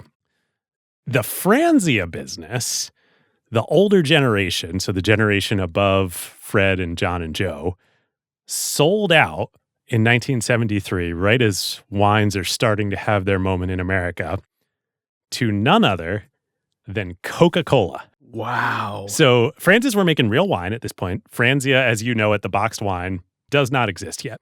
Coca-Cola operates it for a few years and then decides, you know what? We don't actually want to be in the wine business. They sell Franzia to an entity called the Wine Group. And the Wine Group is then what makes the boxed wine Franzia here in the U.S. So the Franzia that you know is the same family, but two business owners later. Okay. There's a theme here, though, of taking a brand name and repurposing it for a more mass market, shall we say. So when the older generation of the Franzias sell the business to Coke, Fred and his generation, his brother and his cousin, like, they're pissed. They're like, screw you guys. Like, we wanted to run the business. We want to be in the wine business. Why did you sell the company? We were going to take this thing over. So they're like, F it. We're just going to go out and start our own wine company and recreate the family business. And that's Bronco Wines. But it's going to be informed by everything that's happened since. So this first generation of the rich people that come to Napa and Sonoma, start these wineries, lose their shirts, go bankrupt, of which Charles Shaw is part. Fred and the new Bronco Wines develop a business plan. They are essentially going to become a distressed winery buyout shop. They are just going to vacuum up. This is what Bronco Wines is. This is what Bronco Wines is. Okay. And that's how they end up buying Charles Shaw. That's how they end up buying Charles Shaw among hundreds of other wineries and brands. Sometimes they buy the grapes. Sometimes they buy the wineries. Sometimes they buy the vineyards. Sometimes they just buy the labels and the brands, which is what they do with Charles Shaw in 1995 for $27,000. Listeners, just so you know, there have been 1 billion bottles sold of Charles Shaw. Well over 1 billion. Yeah. There were 1 billion sold like probably 10-ish years ago. So probably at least 2, if not 3 billion by now. $27,000. $27,000. So as you would imagine, this doesn't make the younger Franzias popular characters in Napa, shall we say. I bet. A lot of resentment from the rich, snotty folks that were building these wineries and then going out of business. And Fred and his brother and cousin are vacuuming them up for pennies and trading on their brands. But this actually is the other part of the story of wine becoming big in America. You've got all the great wineries and the great awards that they're winning and Napa and Sonoma becoming real players. And it is crazy. I don't think most people know this, that Trader Joe's gets a lot of the credit for bringing California wines to people, to the masses in the U.S. And here's where these two parts of the market intersect. So what Fred and Franzia and Bronco are doing is they're bringing it to the beer drinking population. They saw what happened to the family name with the box wine with Franzia. They saw what their cousins over at Gallo were doing. And they're like, well, shoot, we can do this too. Like, why should wine just be for snobs? F that. Amazing. Fred's perspective on this is like, hey, look, there's a huge opportunity to make wine the new beer. And you people in Napa are completely missing the boat on this. He was once asked in an interview how he could sell wine for less than the price of bottled water. And his reply was, don't you get it? They're overcharging for the water. So a couple of years into Two Buck Chuck here, the New Yorker interviews him and runs this big profile. I'm like, what is Charles Shaw? You know, who is Fred Franzia? Where did it come from? What is this phenomenon? Fred starts off the interview by saying, take that and shove it, Napa, when asked about the success of Charles Shaw. He's a real maverick. 10% of Trader Joe's 40 million bottles of wine that they sell every year is Charles Shaw. It's amazing. I mean, we didn't tee up this section enough for how Yeah. meaningful this is. We both just kind of like opened our Charles Shaw bottles and cheers. But 10% of the time when someone walks in to get some wine from Trader Joe's, they walk out with this. Yes. Often a giant case or two of this. Yes. Okay. So it was 1995 when Pronto buys the Charles Shaw label for $27,000. Out of bankruptcy. Two Buck Chuck doesn't actually launch until 2002. What happens? Well, they got to somehow go grow a ton of grapes, right? And have a giant processing facility and... You are not thinking like Fred Franzia. So he's vacuuming up this whole portfolio of assets that he figures he will find a use for eventually. So fast forward to 2001.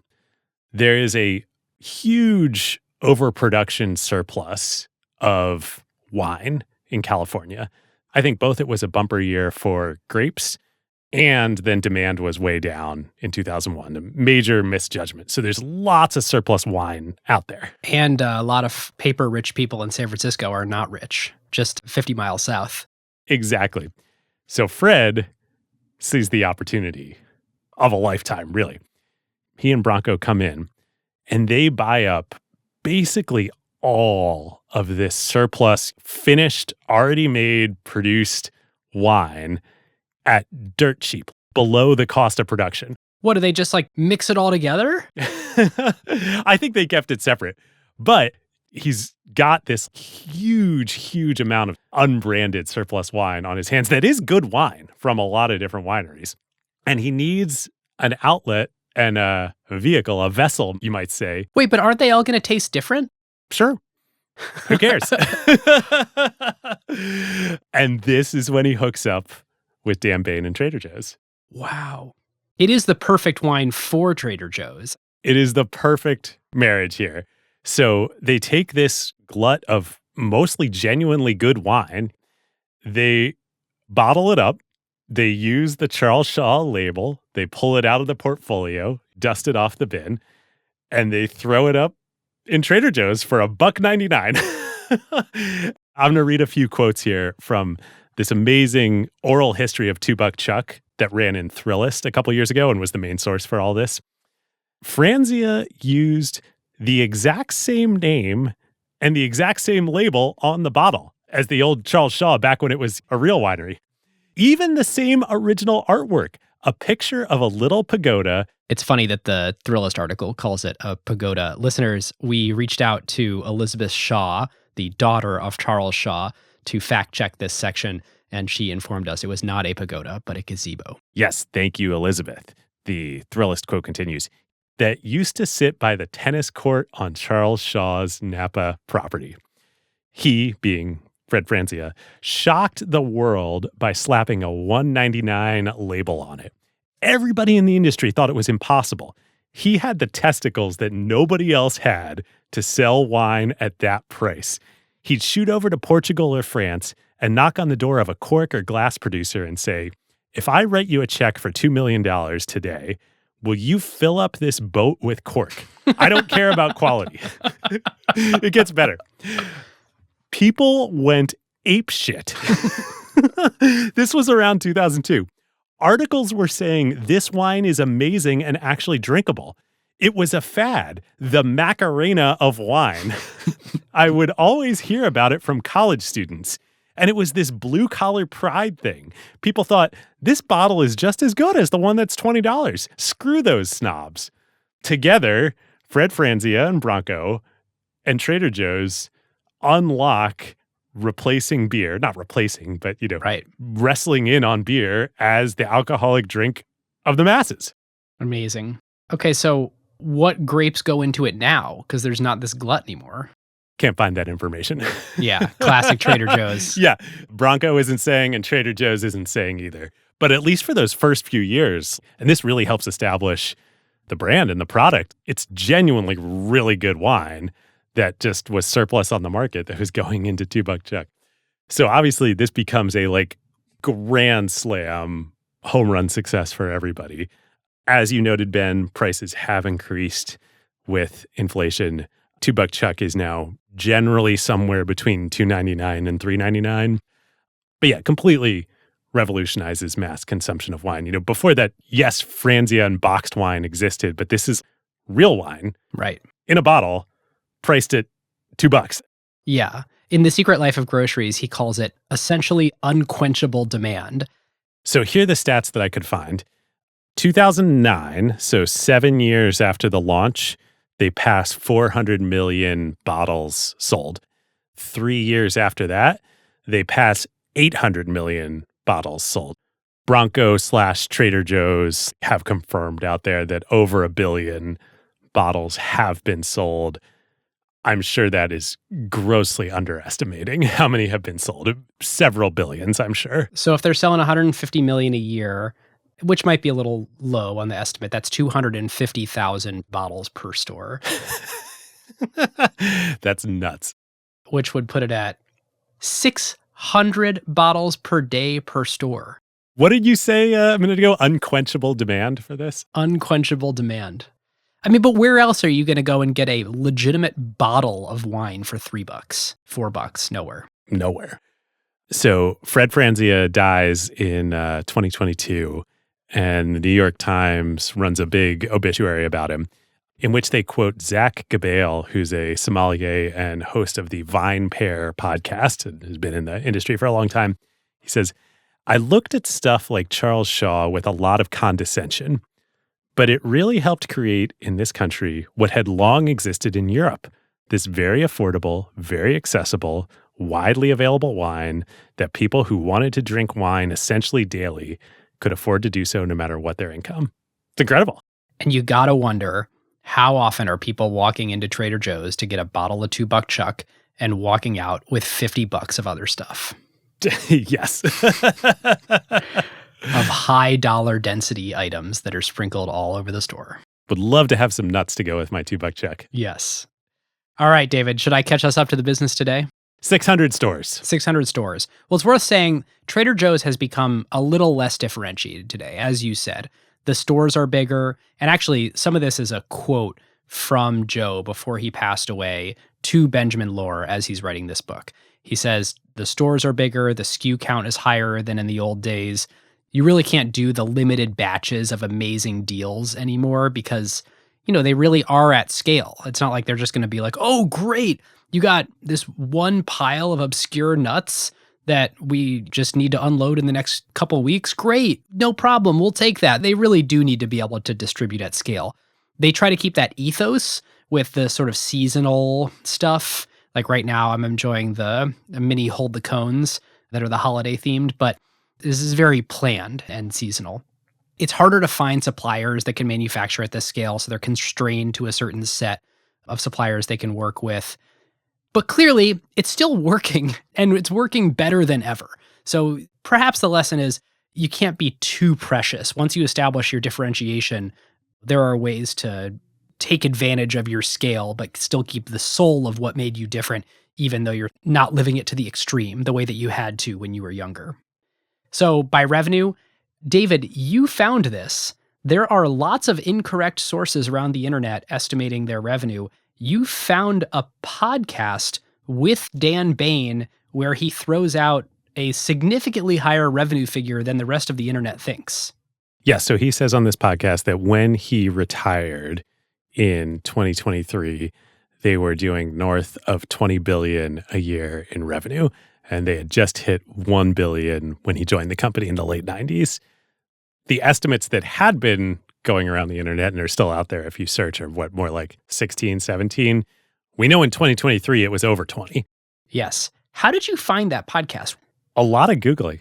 We'll link to it in our sources. It's a really obscure leadership podcast that Dan randomly went on in January of this year in 2025. So north of 20 billion in revenue 2 years ago. So we can kind of extrapolate when we get to growth rate where that is today. Earnings, we truly have no idea other than knowing that every year they've generated more absolute dollars of profit than the previous year. On growth, since selling to the Albrecht family, they've grown stores at about 10% each year. And over the last 20 years or so, they've grown revenue at a little over 11% per year. So that puts us in the 24, 25 billion of revenue this year ballpark. Yep. Again, way higher than I saw anywhere reported on the rest of the internet. Yep. The really interesting stat, though, is sales per square foot. So the sales per square foot is estimated to be over $2,000 today. That is the single highest sales per foot of any grocery store and twice its nearest competitor in Whole Foods. Yeah. It's over 4x the industry average. Even Costco, who we extolled on the Costco episode, is $1,200 a foot. Yeah. Costco's have really big stores. Trader Joe's has really small stores that are densely packed with high revenue items. I mean, this is really incredible. They are twice as good by this metric, which is really like the key metric in the retail industry. It's efficiency. I mean, it doesn't include everything in your overhead, but rent is a giant part of your costs. So your efficiency on your rent is effectively the sales per foot. If you look at margins, people estimate their gross margins are in the low to mid 20%, which again, we should underscore all this brilliant business strategy. Customers are getting a great deal. Their gross margins are only low to mid 20%. Most of the grocery industry is in the kind of 27, 28, 29, 30%. But Trader Joe's just doesn't need as much margin since they have lower overhead and lower operating costs compared to those bigger stores. In terms of geography where they are, they're in 43 states. They now have 608 stores. They have 70,000 employees, and 100% of their captains, this is the store manager, were promoted from the first mate role or the mate role, which is effectively the number 2, and 80% of those came from crew members. So it is a 70,000 person organization, most of which is promoted internally, which is amazing. And as best as I could tell, I don't know about you, I think headquarters staff, like corporate staff, is still pretty tiny. I think that at least as a goal, I think that's a value of theirs is to do that. They get all kinds of great benefits and stuff. For grocery store workers, they get 15% put into a retirement plan. They have healthcare benefits, dental, all that stuff. But the real kicker, they get a 20% discount at Trader Joe's, which no one gets because they never have any sort of discounts. The one way to get a sale at Trader Joe's is to work at Trader Joe's. Yes. But it is crazy. Like this whole thing about the employees is a belief that if you pay more, you can get better people who will retain longer, that lower your new employee training costs, that lower your overhead. Each employee will be more productive, be able to do higher quality work, and most importantly, they'll be happy employees that are there to delight customers. Yes. And as I was talking about earlier, this plays into the social aspect and the extroversion, and that's really important for the customer base. I do really genuinely believe that's true. The biggest thing here, though, is turnover. So grocery store employee turnover, it's got to be like 50+% per year, is some of the highest in the entire labor market. I think it might be like 65, maybe even 70%. Trader Joe's is 1/10 of that compared to industry average. Yep. I mean, that means that for your average grocery store, you are turning over your entire store workforce every year and a half. The answer of how you run a business like that is you don't actually run the business. You are a real estate company and you hire the brands to go do everything. Yep. And you make money from the brands. Trader Joe's has this philosophy of we only make money one way, and that's when someone checks out an item and pays money to us. We don't make money from our suppliers. Whereas those other grocery stores, they actually make a lot of money from the suppliers. They make a lot of money in slotting fees and in advertising, and it sets up a bad incentive where you are happy to put stuff on your shelves that doesn't sell as long as they're going to pay you a lot in slotting fees and in advertising. Because you're not really making your profits from selling the goods. Right. And you might be making some, but you can also make money another way. And Trader Joe's is like, no, this way we're only putting stuff on our shelves that people actually want. Now, the real question, before we sort of wind this home, is if they were publicly traded, what would they be worth? And this is an exercise I always like to do every time we do private companies. This is a fascinating one because grocery industry revenue multiples of publicly traded companies are extremely low. They're like 1x, maybe 1.5x. It's much worse than that. So first, let's look at Costco, the most similar business in some ways. Costco is growing about 8% per year, so probably a little slower than Trader Joe's by most estimates, and has a 3% net income margin. Costco trades at 1.6x revenue, sky high. And that is the jewel of the industry. Yes. For a second comp, Walmart, which isn't all grocery, but a lot of it is grocery, has similar net income margins, similar growth. Maybe it grows a little slower than Costco. Walmart trades at 1.3x revenue. Okay. What does Kroger trade at? Kroger trades at 0.3x revenue, and Albertsons at 0.1x revenue. Oh. Those are much slower growth businesses, and Kroger is actually shrinking with razor thin net income margins between 1% and 2%. But the question then is, where do you put Trader Joe's in this? Trader Joe's probably trades at north of 1x, but probably not all the way at Costco 1.6x. I don't know, maybe around there. So on that 23, 24 billion in revenue that we estimated, call it a 32 to 34 billion dollar company, maybe a $35 billion company, which delightfully puts them worth slightly more than 7-Eleven. That's great. So here's what I think is really interesting about that. We don't cover many $30 billion, $40 billion companies unacquired these days. I literally have in my notes, this might be the smallest company we've covered in recent memory by value. So if the takeaway from that is, wow, this is really an outlier and it's a much smaller business than they usually cover unacquired, I think that's actually the wrong takeaway. Yeah. Trader Joe's first Joe, and now under the ownership of the Albrecht Foundations, is willing to play such a long game. In the fullness of time, I bet Trader Joe's will be worth at least 10x that. Ooh, what a stock pick. Well, okay. Simply because they have nearly infinite expansion potential ahead of them internationally. They are only in the US. And maybe management has decided we will only ever be in the US. Is Kroger international?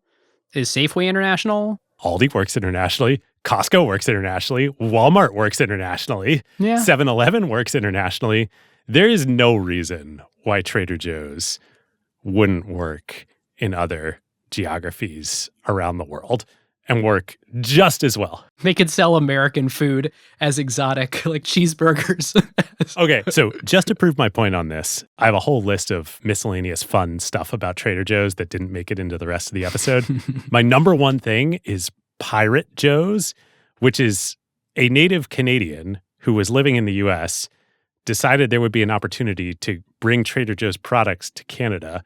He went all up and down the West Coast buying Trader Joe's products out of stores, set up a warehouse in Vancouver, and sold Trader Joe's products. And there was like infinite demand. It created this whole international legal incident. There is demand in other countries for Trader Joe's. I think on that alone, in the fullness of time, can be worth at least 10x. Interesting. And the question is, does the concept work? Let's say they're even just scoped to America, where they haven't fully saturated yet. Does the concept work to address a larger audience than the current audience we've talked about all episode? Interesting. I'm not sure if it does, but I also don't think it matters. San Francisco is a perfect case study for this. There were already several Trader Joe's in San Francisco, and recently one opened in Hayes Valley. It's nuts. The lines are ridiculous. Right. That's the Costco thing where they keep actually being able to open way more Costco's anywhere than they thought they could. They could probably open 3 or 4 more Trader Joe's in San Francisco with the same target audience and still not be able to serve all the demand. Yeah. It's funny. My takeaway on the market cap, on it being small in value, is grocery as a category is so much more important than it is valuable. It's almost like the Lockheed Martin episode that we did. It's not a super valuable company by the standards of what we typically cover on Acquired. It is one of the most important companies in the world. And grocery is sort of the same way in any given community. You're in a food desert without it. It's essential for life. We need oxygen, water, and grocery stores.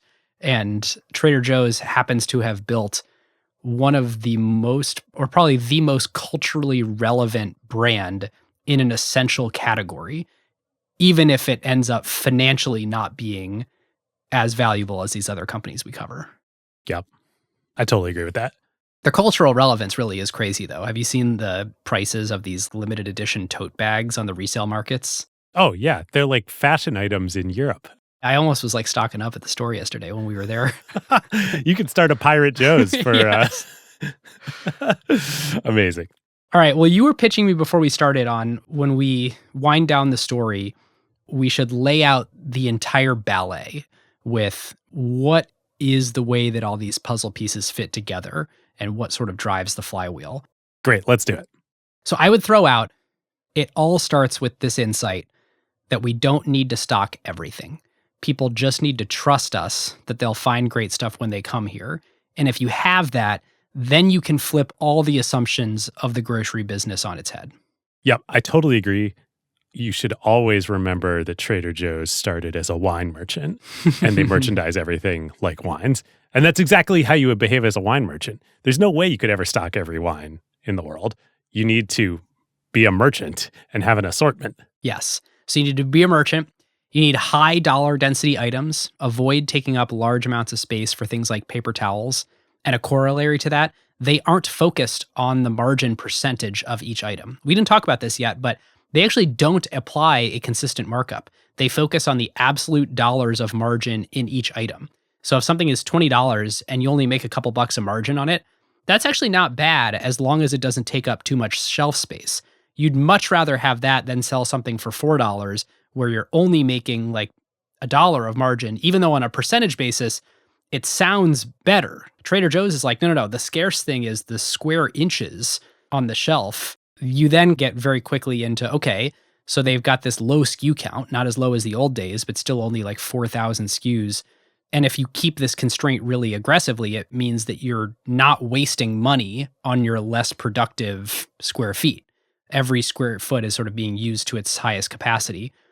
Everybody, of course, wishes they could do this. Why doesn't everybody else just do this? Trader Joe's has spent decades making every customer comfortable with the idea that you won't find everything there. It works with their brand promise in a way that Walmart Mini would totally fail. A Walmart with less stuff? Cool, I'm not going there. The whole premise of Walmart is all the stuff. Yep. And of course, the way that works is if you're only buying relatively very few SKUs, then you can consolidate your buying power buying a lot of that SKU. That's exactly right. And so when you're buying a lot of any given SKU from your supplier, it means you can lower your unit prices with economies of scale because you're a bulk buyer, which you can then pass on to your customers so they get additional savings in value. It also means you can usually avoid a middleman or a distributor and you can go directly to the manufacturer, again, cutting out random margin that gets made that ends up costing more to your customer. And if you're going directly to the manufacturer, I feel like this is if you give a mouse a cookie for business. Yes. I read that all the time. Same. Then you can say, well, hey, we need you to drop this off at our distribution center. We'll take care of the distribution to our stores, but please do not arrive at our store, which is great because then A, it's not clogging up your very limited parking lot space, but B, then you actually can stock stuff in your stores with your own employees. You don't have representatives of brands wandering around working in your stores without aligned interests, kind of like steering the direction of your business without you realizing it. And we didn't talk that much about all this, but theft is a huge problem. And being able to only have your own employees in your own stores is just much better security. So you've got all that combined with then better coordination of labor schedules because you're the one paying all the people who are showing up to your stores. So it's this better customer experience and it lets you pass on the discounts to your customers. But again, it all stems from that one promise of when you show up to a Trader Joe's as a customer, I may not get everything I need, but I will get great stuff. Yep. And this also plays into the social experience. Trader Joe's intentionally mostly does the shelf stocking during opening hours. This is very different than other grocers that do almost all of their stocking at night when the store is either closed or if it's a 24-hour store where very few customers are there. Trader Joe's wants their employees doing the shelf stocking with the customers as they're shopping. Well, you kind of have to because of the rapid inventory turnover. I mean, if you're only stocking 4,000 SKUs and you're doing a ton of sales in that store, it means you're selling through that whole inventory really fast. I mean, I saw one stat that they turn over their inventory 60 times per year, which is more than once a week they sell through everything in the store.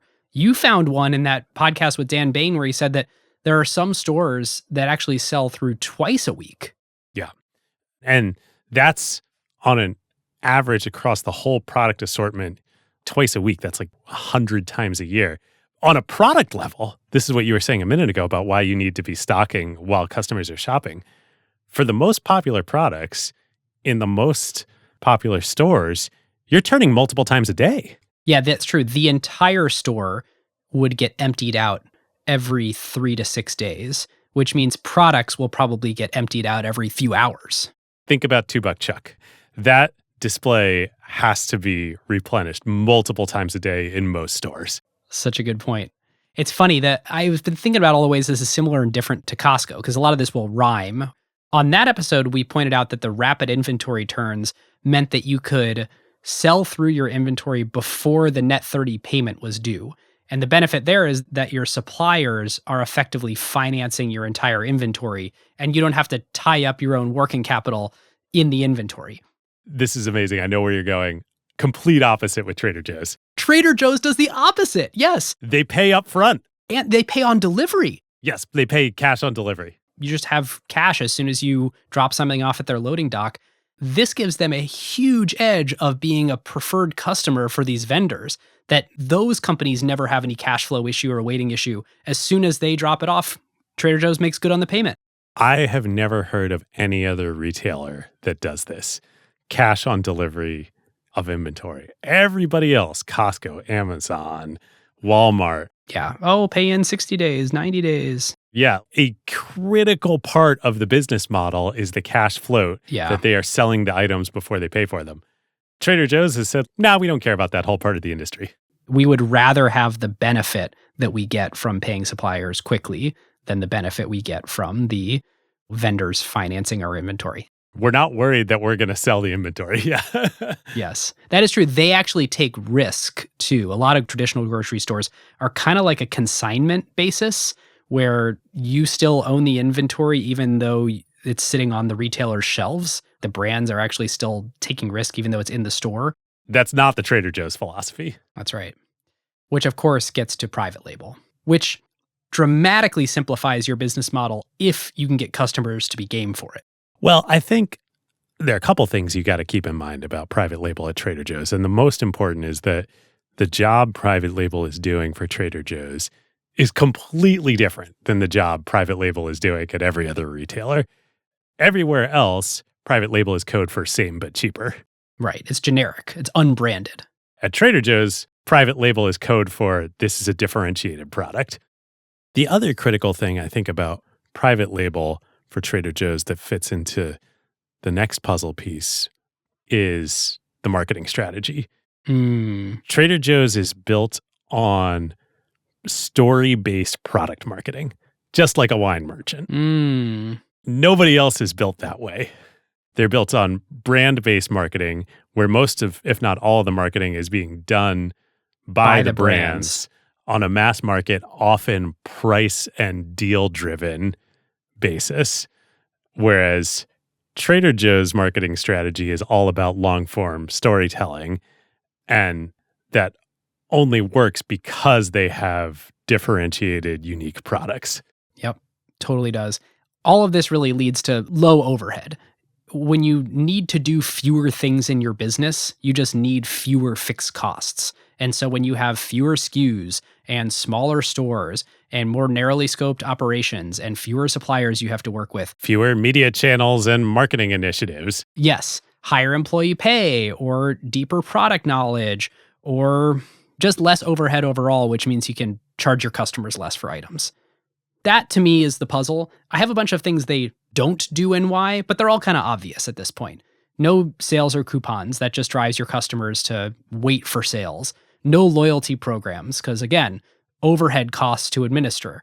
They have a funny quote on this. We're loyal to all of our customers rather than trying to buy loyalty through rewards or discounts. There's also this amazing thing about Trader Joe's that's so different than the rest of the retail industry. As best as I or anybody else can tell, they don't collect any data. I know. I was trying to figure that out too. Every other retailer basically are like data operations. Yes. How much can we personalize a circular for you? Trader Joe's doesn't care about any of it. It's so true. There's no account when I'm checking out. They have no individual shopper data. Like, I'm sure they have store data and product data, but nothing about you. And on the whole, like, we don't do technology thing. So they have no PA system in the store. They use a bell, which is cute, and actually feels much nicer than the sort of oppressive PA system of a grocery store. There's no screens in a store. There's no computers on the floor. They didn't even have price scanners until Dan Bain became CEO in 2001.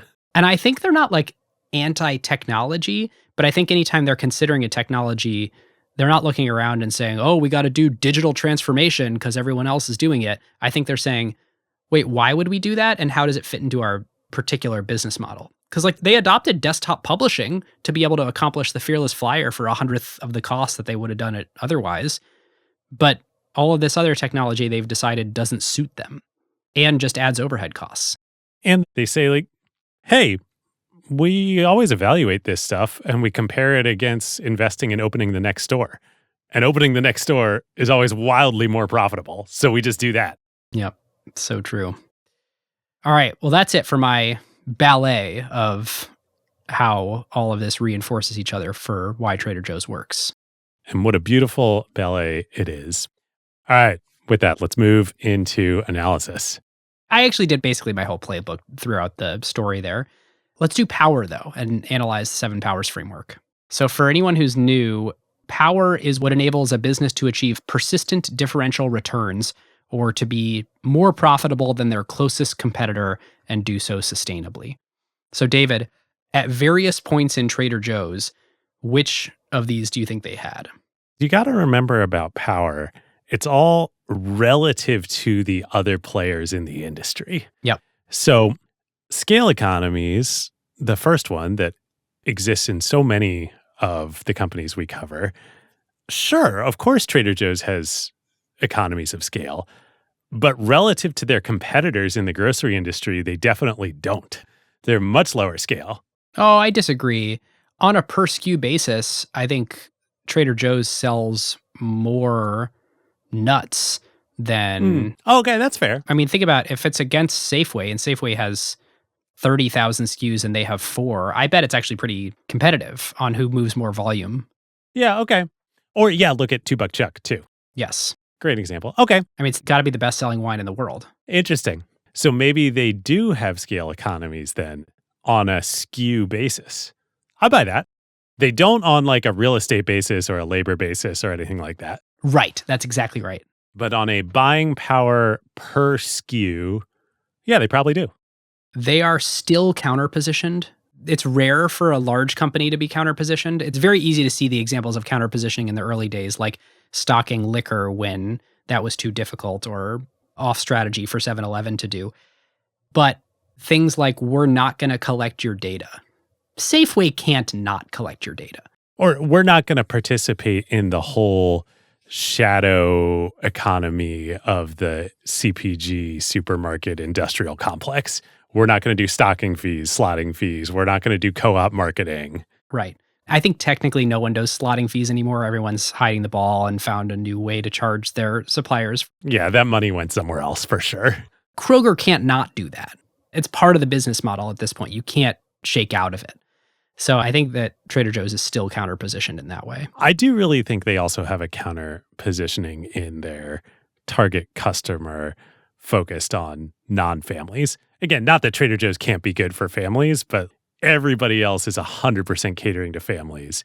And Trader Joe's is saying, crowded stores, great. Small parking lots, great. Individual servings, great. We're here for you. Right. Network economies, I think this is non-existent. Yep. Just because somebody else shops at Trader Joe's doesn't make it better or worse for me to go there. Switching costs, at first I was going to say there's no switching costs, but I don't know, you get used to liking some of those foods. You don't want to shop somewhere else that doesn't have them. In fact, this is funny. My wife rags on me all the time for this. COVID hit, we ran out of all of our snacks, and I was sitting there thinking, I really wish I had a dark chocolate peanut butter cup from Trader Joe's. I love those, And I eat like So one a good. night after dinner, and it had been like a week You're so disciplined. One a night. of it being completely empty, that little plastic tub. And at some point I was like, how am I going to get these? Because I can't go to the grocery store. And I look on Amazon. Now, mind you, this is like a $3 product, and someone's selling it for $19. And I was like, I'm going to buy that. I'm going to buy that. And it arrived. And of course, it's in like real jank packaging because it's someone bought it and repackaged it. And my wife is just like, you got to be kidding me. You bought this for $19. You paid a 7X markup or whatever on. So they have switching costs. Yeah, there you go. Apparently, my willingness to pay is actually 7X what they're charging. Amazing. Perhaps somewhat related, they have huge, huge brand power. Especially today. They really do have differentiated products. And a lot of the products are differentiated on something other than what the actual product is today. Differentiated on packaging. Yeah. And that's where I think brand is really playing a part here. Yeah. Take the peanut butter cups. You can get peanut butter cups elsewhere. Look, if I felt it was the same peanut butter cup that I had grown accustomed to, You wouldn't have I paid would have bought it $19? from elsewhere. Yes. Okay, fair enough. But yeah, I like these peanut butter pretzel nuggets more because they're the Trader Joe's one. And I'm confident that there are grocery stores that sell something almost identical. And to me, it's just not the same thing, even though it's probably the same thing. Process power, this one's always a hard one to nail down. I'm sure they have some of it, but I don't think it's the thing that sets them apart. And cornered resource, I guess at this point, the supplier relationships are, because some of these supplier relationships make a huge amount of their only product or largest product just for Trader Joe's. So having those contracts locked up is cornered. Yep. Sounds right to me. The scale economies is surprising. You're right. They do have it. It's just on a SKU level. It's the same thing with Costco. When Costco buys a SKU, They really buy a SKU. it can be the largest source of revenue for that supplier. Yep. By the way, we should say for anyone who's wondering, Costco is a much, much, much bigger business than Trader Joe's. They're sort of cousins of each other in business model, different in all the ways we've talked about, but Costco's revenue is 10x, maybe more. Last year it was $275 billion.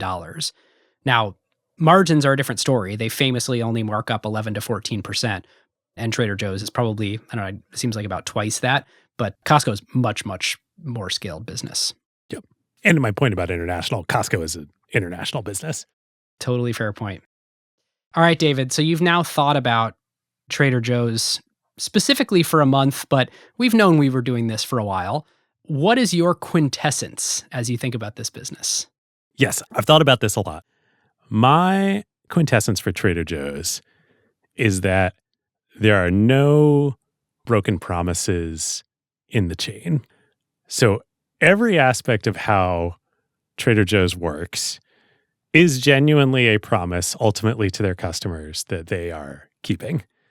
The real estate strategy, we're in your neighborhoods. The product strategy, we have differentiated products that are truly differentiated on some dimension. Product nature, price, packaging, story, etc. The labor strategy, they genuinely pay their workers way more than the industry, and their labor force stays with them way longer than the rest of the industry, meaning you will develop actual relationships with the people who work at your Trader Joe's store. Yep. The marketing strategy, the storytelling, the merchandising, it's the opposite of the CPG supermarket industrial complex. It's not the, hey, flashy deal, look at this fad of the week. It's a merchandised product. Yep. There's no broken promises all the way through. I like that. Mine is a zoomed out framing of how we've talked about all these things on the episode. And that is, it all boils down to independence and control. Trader Joe's has built a system where they are just not that dependent on others in the ecosystem in a way that supermarkets traditionally are. Supermarkets are effectively one half of a partnership with CPG companies. Content is on there too, because content is where all the ads are placed on TV that then drive the people to buy the CPG products at the grocery store. I feel like Ben Thompson used to write about this, that it was the American holy trinity of General Motors and the NFL and Procter and Gamble. Yes. It's a partnership, but it's not a great partnership because as soon as the CPG product becomes so wildly differentiated, they're going to start commanding, somehow squeezing more in the value chain. Or let's say the grocery store got differentiated, they're going to start squeezing more in the value chain. Trader Joe's has been a 50-year exercise to ensure their independence, where no one has leverage over them. Individual little things like a landlord has leverage over them in a store negotiation, or a supplier does for a given SKU. But at scale, overall, Trader Joe's is really, really resilient from external things that could dramatically shake their business. They've built, I think we talk about this a lot, stored potential energy in their business that just make them more resilient. And it's crazy that the internet happened and it hasn't been bad for them. They've grown just as fast in the internet era as the non-internet era. It's hard to imagine things that could shock them more. There is the perfect existence proof of this in COVID. Pretty much the only way that all other grocers could deal with COVID was Instacart, or doing their own delivery, which actually Instacart powers a lot of that now as a white label service, which is fascinating. But anyway, Trader Joe's said, nope, we're just not going to do that. We're going to find a way to operate our stores during COVID. And they didn't miss a beat. Yep. So my question for you to close this out is, how important do you think private ownership is to making all this work? Because on our Rolex episode, we said it's really important that they're owned by a foundation. And on our IKEA episode, it said really important that it's family and foundation controlled. And on our Mars episode, we said it's really important. Is this really important that they're not a publicly traded company? There's the fascinating other example of Costco. Right. Which, again, of course, is very different on a lot of dimensions, but spiritually aligned. Joe actually says in his autobiography, he looks up to them. Yeah, the one store that's out there that is cut from the same cloth as us is Costco. Yep. And they're obviously doing great as a successful public company. I think in this case, though, yeah, probably the fact that Theo Albrecht bought it when Joe needed to sell made a huge, huge, huge difference. Okay, so play it forward. What do you think it would have affected? Like in the Rolex scenario, I think they wouldn't have been able to buy the many years of probably bad financial returns that they had amidst the quartz crisis if they were publicly traded. What do you think management would face pressure on? Because as best we could tell, in recent years, they've grown 11% per year. They've gotten more profitable every year. Shareholders should love that. The biggest thing to me is just steadfastly not participating in the CPG supermarket industrial complex. There would be so much pressure, I think, from public markets to be like, well, can't you just take like a little bit of co-op marketing dollars? Or, a perfect example, the demos in the store. Trader Joe's has lots of samples and lots of demos. Oh, if you walk up to someone and say, what does that taste like? They rip open a bag and just let you try it. Oh, yeah, but there's also an organized program, part of the store where they're showing samples. For a while, they had the vendors do that. That's like standard practice in the industry is the vendors, even in private label, whoever makes the stuff, they come to your store, they do the sampling and the demos because they, in theory, should be more knowledgeable at the product. And then they also finance it. So like the free items that are given out, paid for, that cost is eaten by the vendors. And Trader Joe's actually did this for a while. And then they started running into problems like you might expect of customers would come up to the people that were doing the sample demos and be like, oh, where do I find this? You know, what do you think about that? And they'd have to say, sorry, I don't work here. And this happened enough that Trader Joe's was like, you know what? It's not worth it. We're going to do this in-house. We're going to have our crew members do this. We're going to train our crew members more on the new products. We're going to have them rotate and do the sampling. And people in the industry were like, you guys are crazy. What are you doing? Why are you paying for this? Nobody else does this. And they said, yeah, we know, but we're going to do it anyway. Yeah. So my take on this is it was really important for a long time. But I think if they went public anytime in the last 10, 15 years, it would have been totally fine. Really important for a while. I mean, now, yeah, totally. It could be public. It'd be fine. But in the good times, it's always fine to be public. It's about in the catastrophic events, are you able to control your own destiny? Yep. All right. I know you've got some fun stuff up your sleeve. Yeah. Okay. Couple fun little Trader Joe's carve outs before we get to our personal carve outs. My first one was Pirate Joe's that I talked about earlier. Maybe my favorite thing about Pirate Joe's is that if you go to the Pirate Joe's website that used to exist, it now just redirects to the Wikipedia article all about Pirate Joe's and the international legal incident that it caused. It's awesome. Second was, you mentioned this, but Trader Joe's doesn't use PA systems. It uses bells. I never knew what the bell rings meant until doing research. One bell means come to the register. Yep, open a new checkout line. 2 bells is I need a manager. Nope, that's 3 bells. 2 bells is a customer needs help carrying their bags to their car or whatever. And then 3 bells is we need the captain or the first mate. We need a manager. But basically everything can be expressed through those things. So why do you need a PA system? Totally. It's great. And then my last one, I've got a little quiz for you. So after Joe retired from Trader Joe's, he had a whole second career dabbling in doing a few like retail turnaround jobs. As you might expect, lots of retailers valued Joe's advice. And he started eventually just sitting on corporate boards, during which he joined the board of a company that a young entry-level employee would work at concurrently during the same time they overlapped. And that young entry-level employee would go on to become a central character in the acquired cinematic universe and in modern business history. Can you guess what company that was? Oof. Give me some hint. What industry? I'll give you a hint. I figured you might need a hint. This might give it away. It is a restaurant group. Starbucks.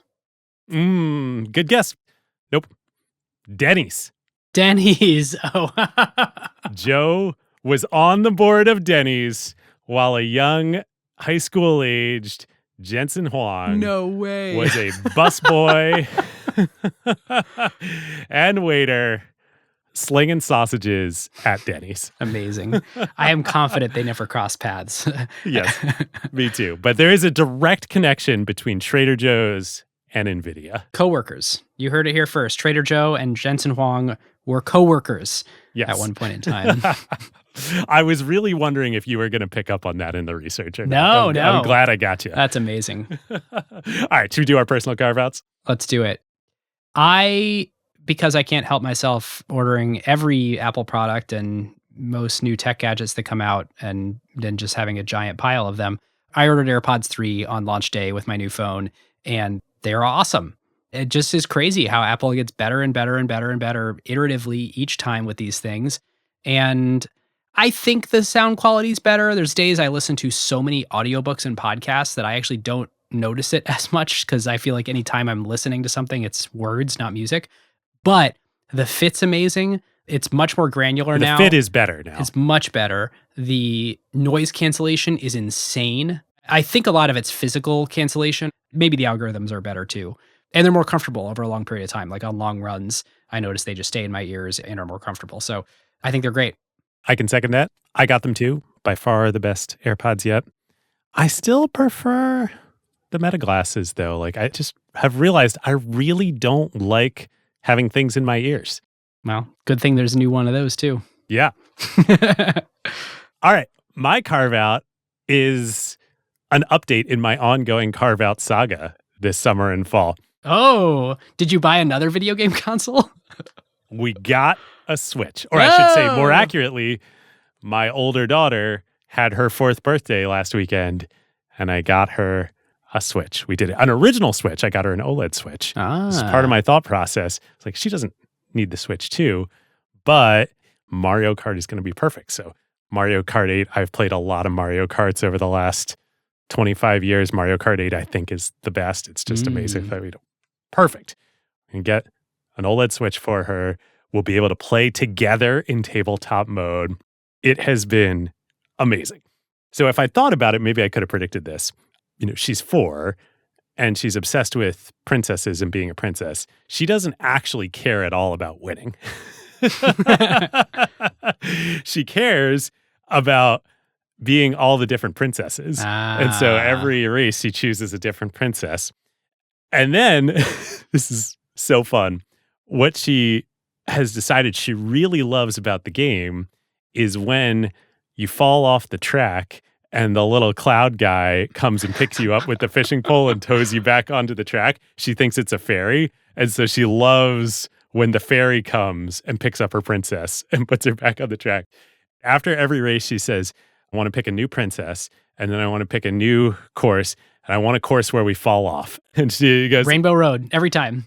yeah, is this one where we fall off? Is this one where we fall off? Is this one where we fall off? That's so funny. And then I race as fast as I can. And then another like 10 minutes go by where she just spends the whole time driving off the road, and the little cloud guy tows her, incrementally forward each time, and she has a blast. It's wonderful. That's awesome. Parenting. So unexpected. So fun. Congratulations. All right, well, listeners, we have some thank yous. First, thank you to our partners this season, JP Morgan Payments, trusted, reliable payments infrastructure for your business, no matter the scale. jpmorgan.com/acquired. Sentry, the best way to monitor for issues in your software and fix them before users get mad. That's sentry.io/acquired. WorkOS, the best way to make your app enterprise ready, starting with single sign-on in just a few lines of code. That's workos.com. And Shopify, the best place to sell online, whether you're a large enterprise or just a founder with a big idea. Shopify.com/acquired. You can click the links in the show notes to learn more about all of them. And as always, all of our sources for this episode are linked in the show notes. I have a huge thank you to Benjamin Lohr for writing the fantastic book, The Secret Life of Groceries, and as always to Arvind Navaratnam at Worldly Partners for his amazing write-up on Trader Joe's, linked in the show notes for anyone who wants his awesome analytical take on why the business succeeded. David, I know you've got some too. Yeah, and then continuing on the book front, Mark Gardner's really fun book, Build a Brand Like Trader Joe's, about his experience going and working as a crew member at Trader Joe's for a year. So helpful in the research. A very entertaining read, too, by the way. And then Joe Coulombe. Yes. Writing his autobiography, Becoming Trader Joe. It's a great book, and obviously the main source for this episode. And then just two specific research thank yous for this one, both to Instacart. First to Ravi Gupta of Sequoia Capital, formerly CFO of Instacart. When we finalized that we were going to do this Trader Joe's episode, Ravi was, of course, our first call because we were like, help us with grocery, please. Yo, we don't know anybody in the grocery industry. Help us out. Ravi was incredibly helpful, including connecting me with Chris Rogers, the current CEO of Instacart. And Chris was also incredibly helpful, giving me perspective on the industry and e-commerce within it. Thank you, Ravi and Chris, and all the other grocery folks and resources who you connected us with and pointed us to. Yep. Well, if you like this episode, check out our episodes, obviously, on Costco. I also think you'll probably like IKEA. Any others to point folks toward, David? Walmart, of course, for sure. Absolutely. Walmart. Perhaps Amazon Part 1 also may be of interest, since this is effectively the anti-Amazon. It's the everything store and the very few things store. Oh, and Ben, how could we forget? We made an episode on Whole Foods back in the day. We did. The day that Amazon bought the company. A little bit embarrassing. What was that, 2016, 2017? It Yeah. was a little bit amateur hour. I didn't re-listen to it for this episode, so I don't know if it holds up or not, but Yes. we do have an episode on Whole Foods. I feel good about anything basically 2020 onward. Yeah.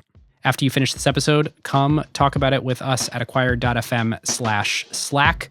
Get all the goodies, including the pictures and graphics and stuff that we talked about, and corrections, and help us pick the next episodes by joining our email list. That's acquired.fm/email. And with that, listeners, we'll see you next time. We'll see you next time. And as Joe would say in his radio slots, thank you for listening. Thank you for listening. Who got the truth? Is it you? Is it you? Is it you? Who got the truth now? Huh?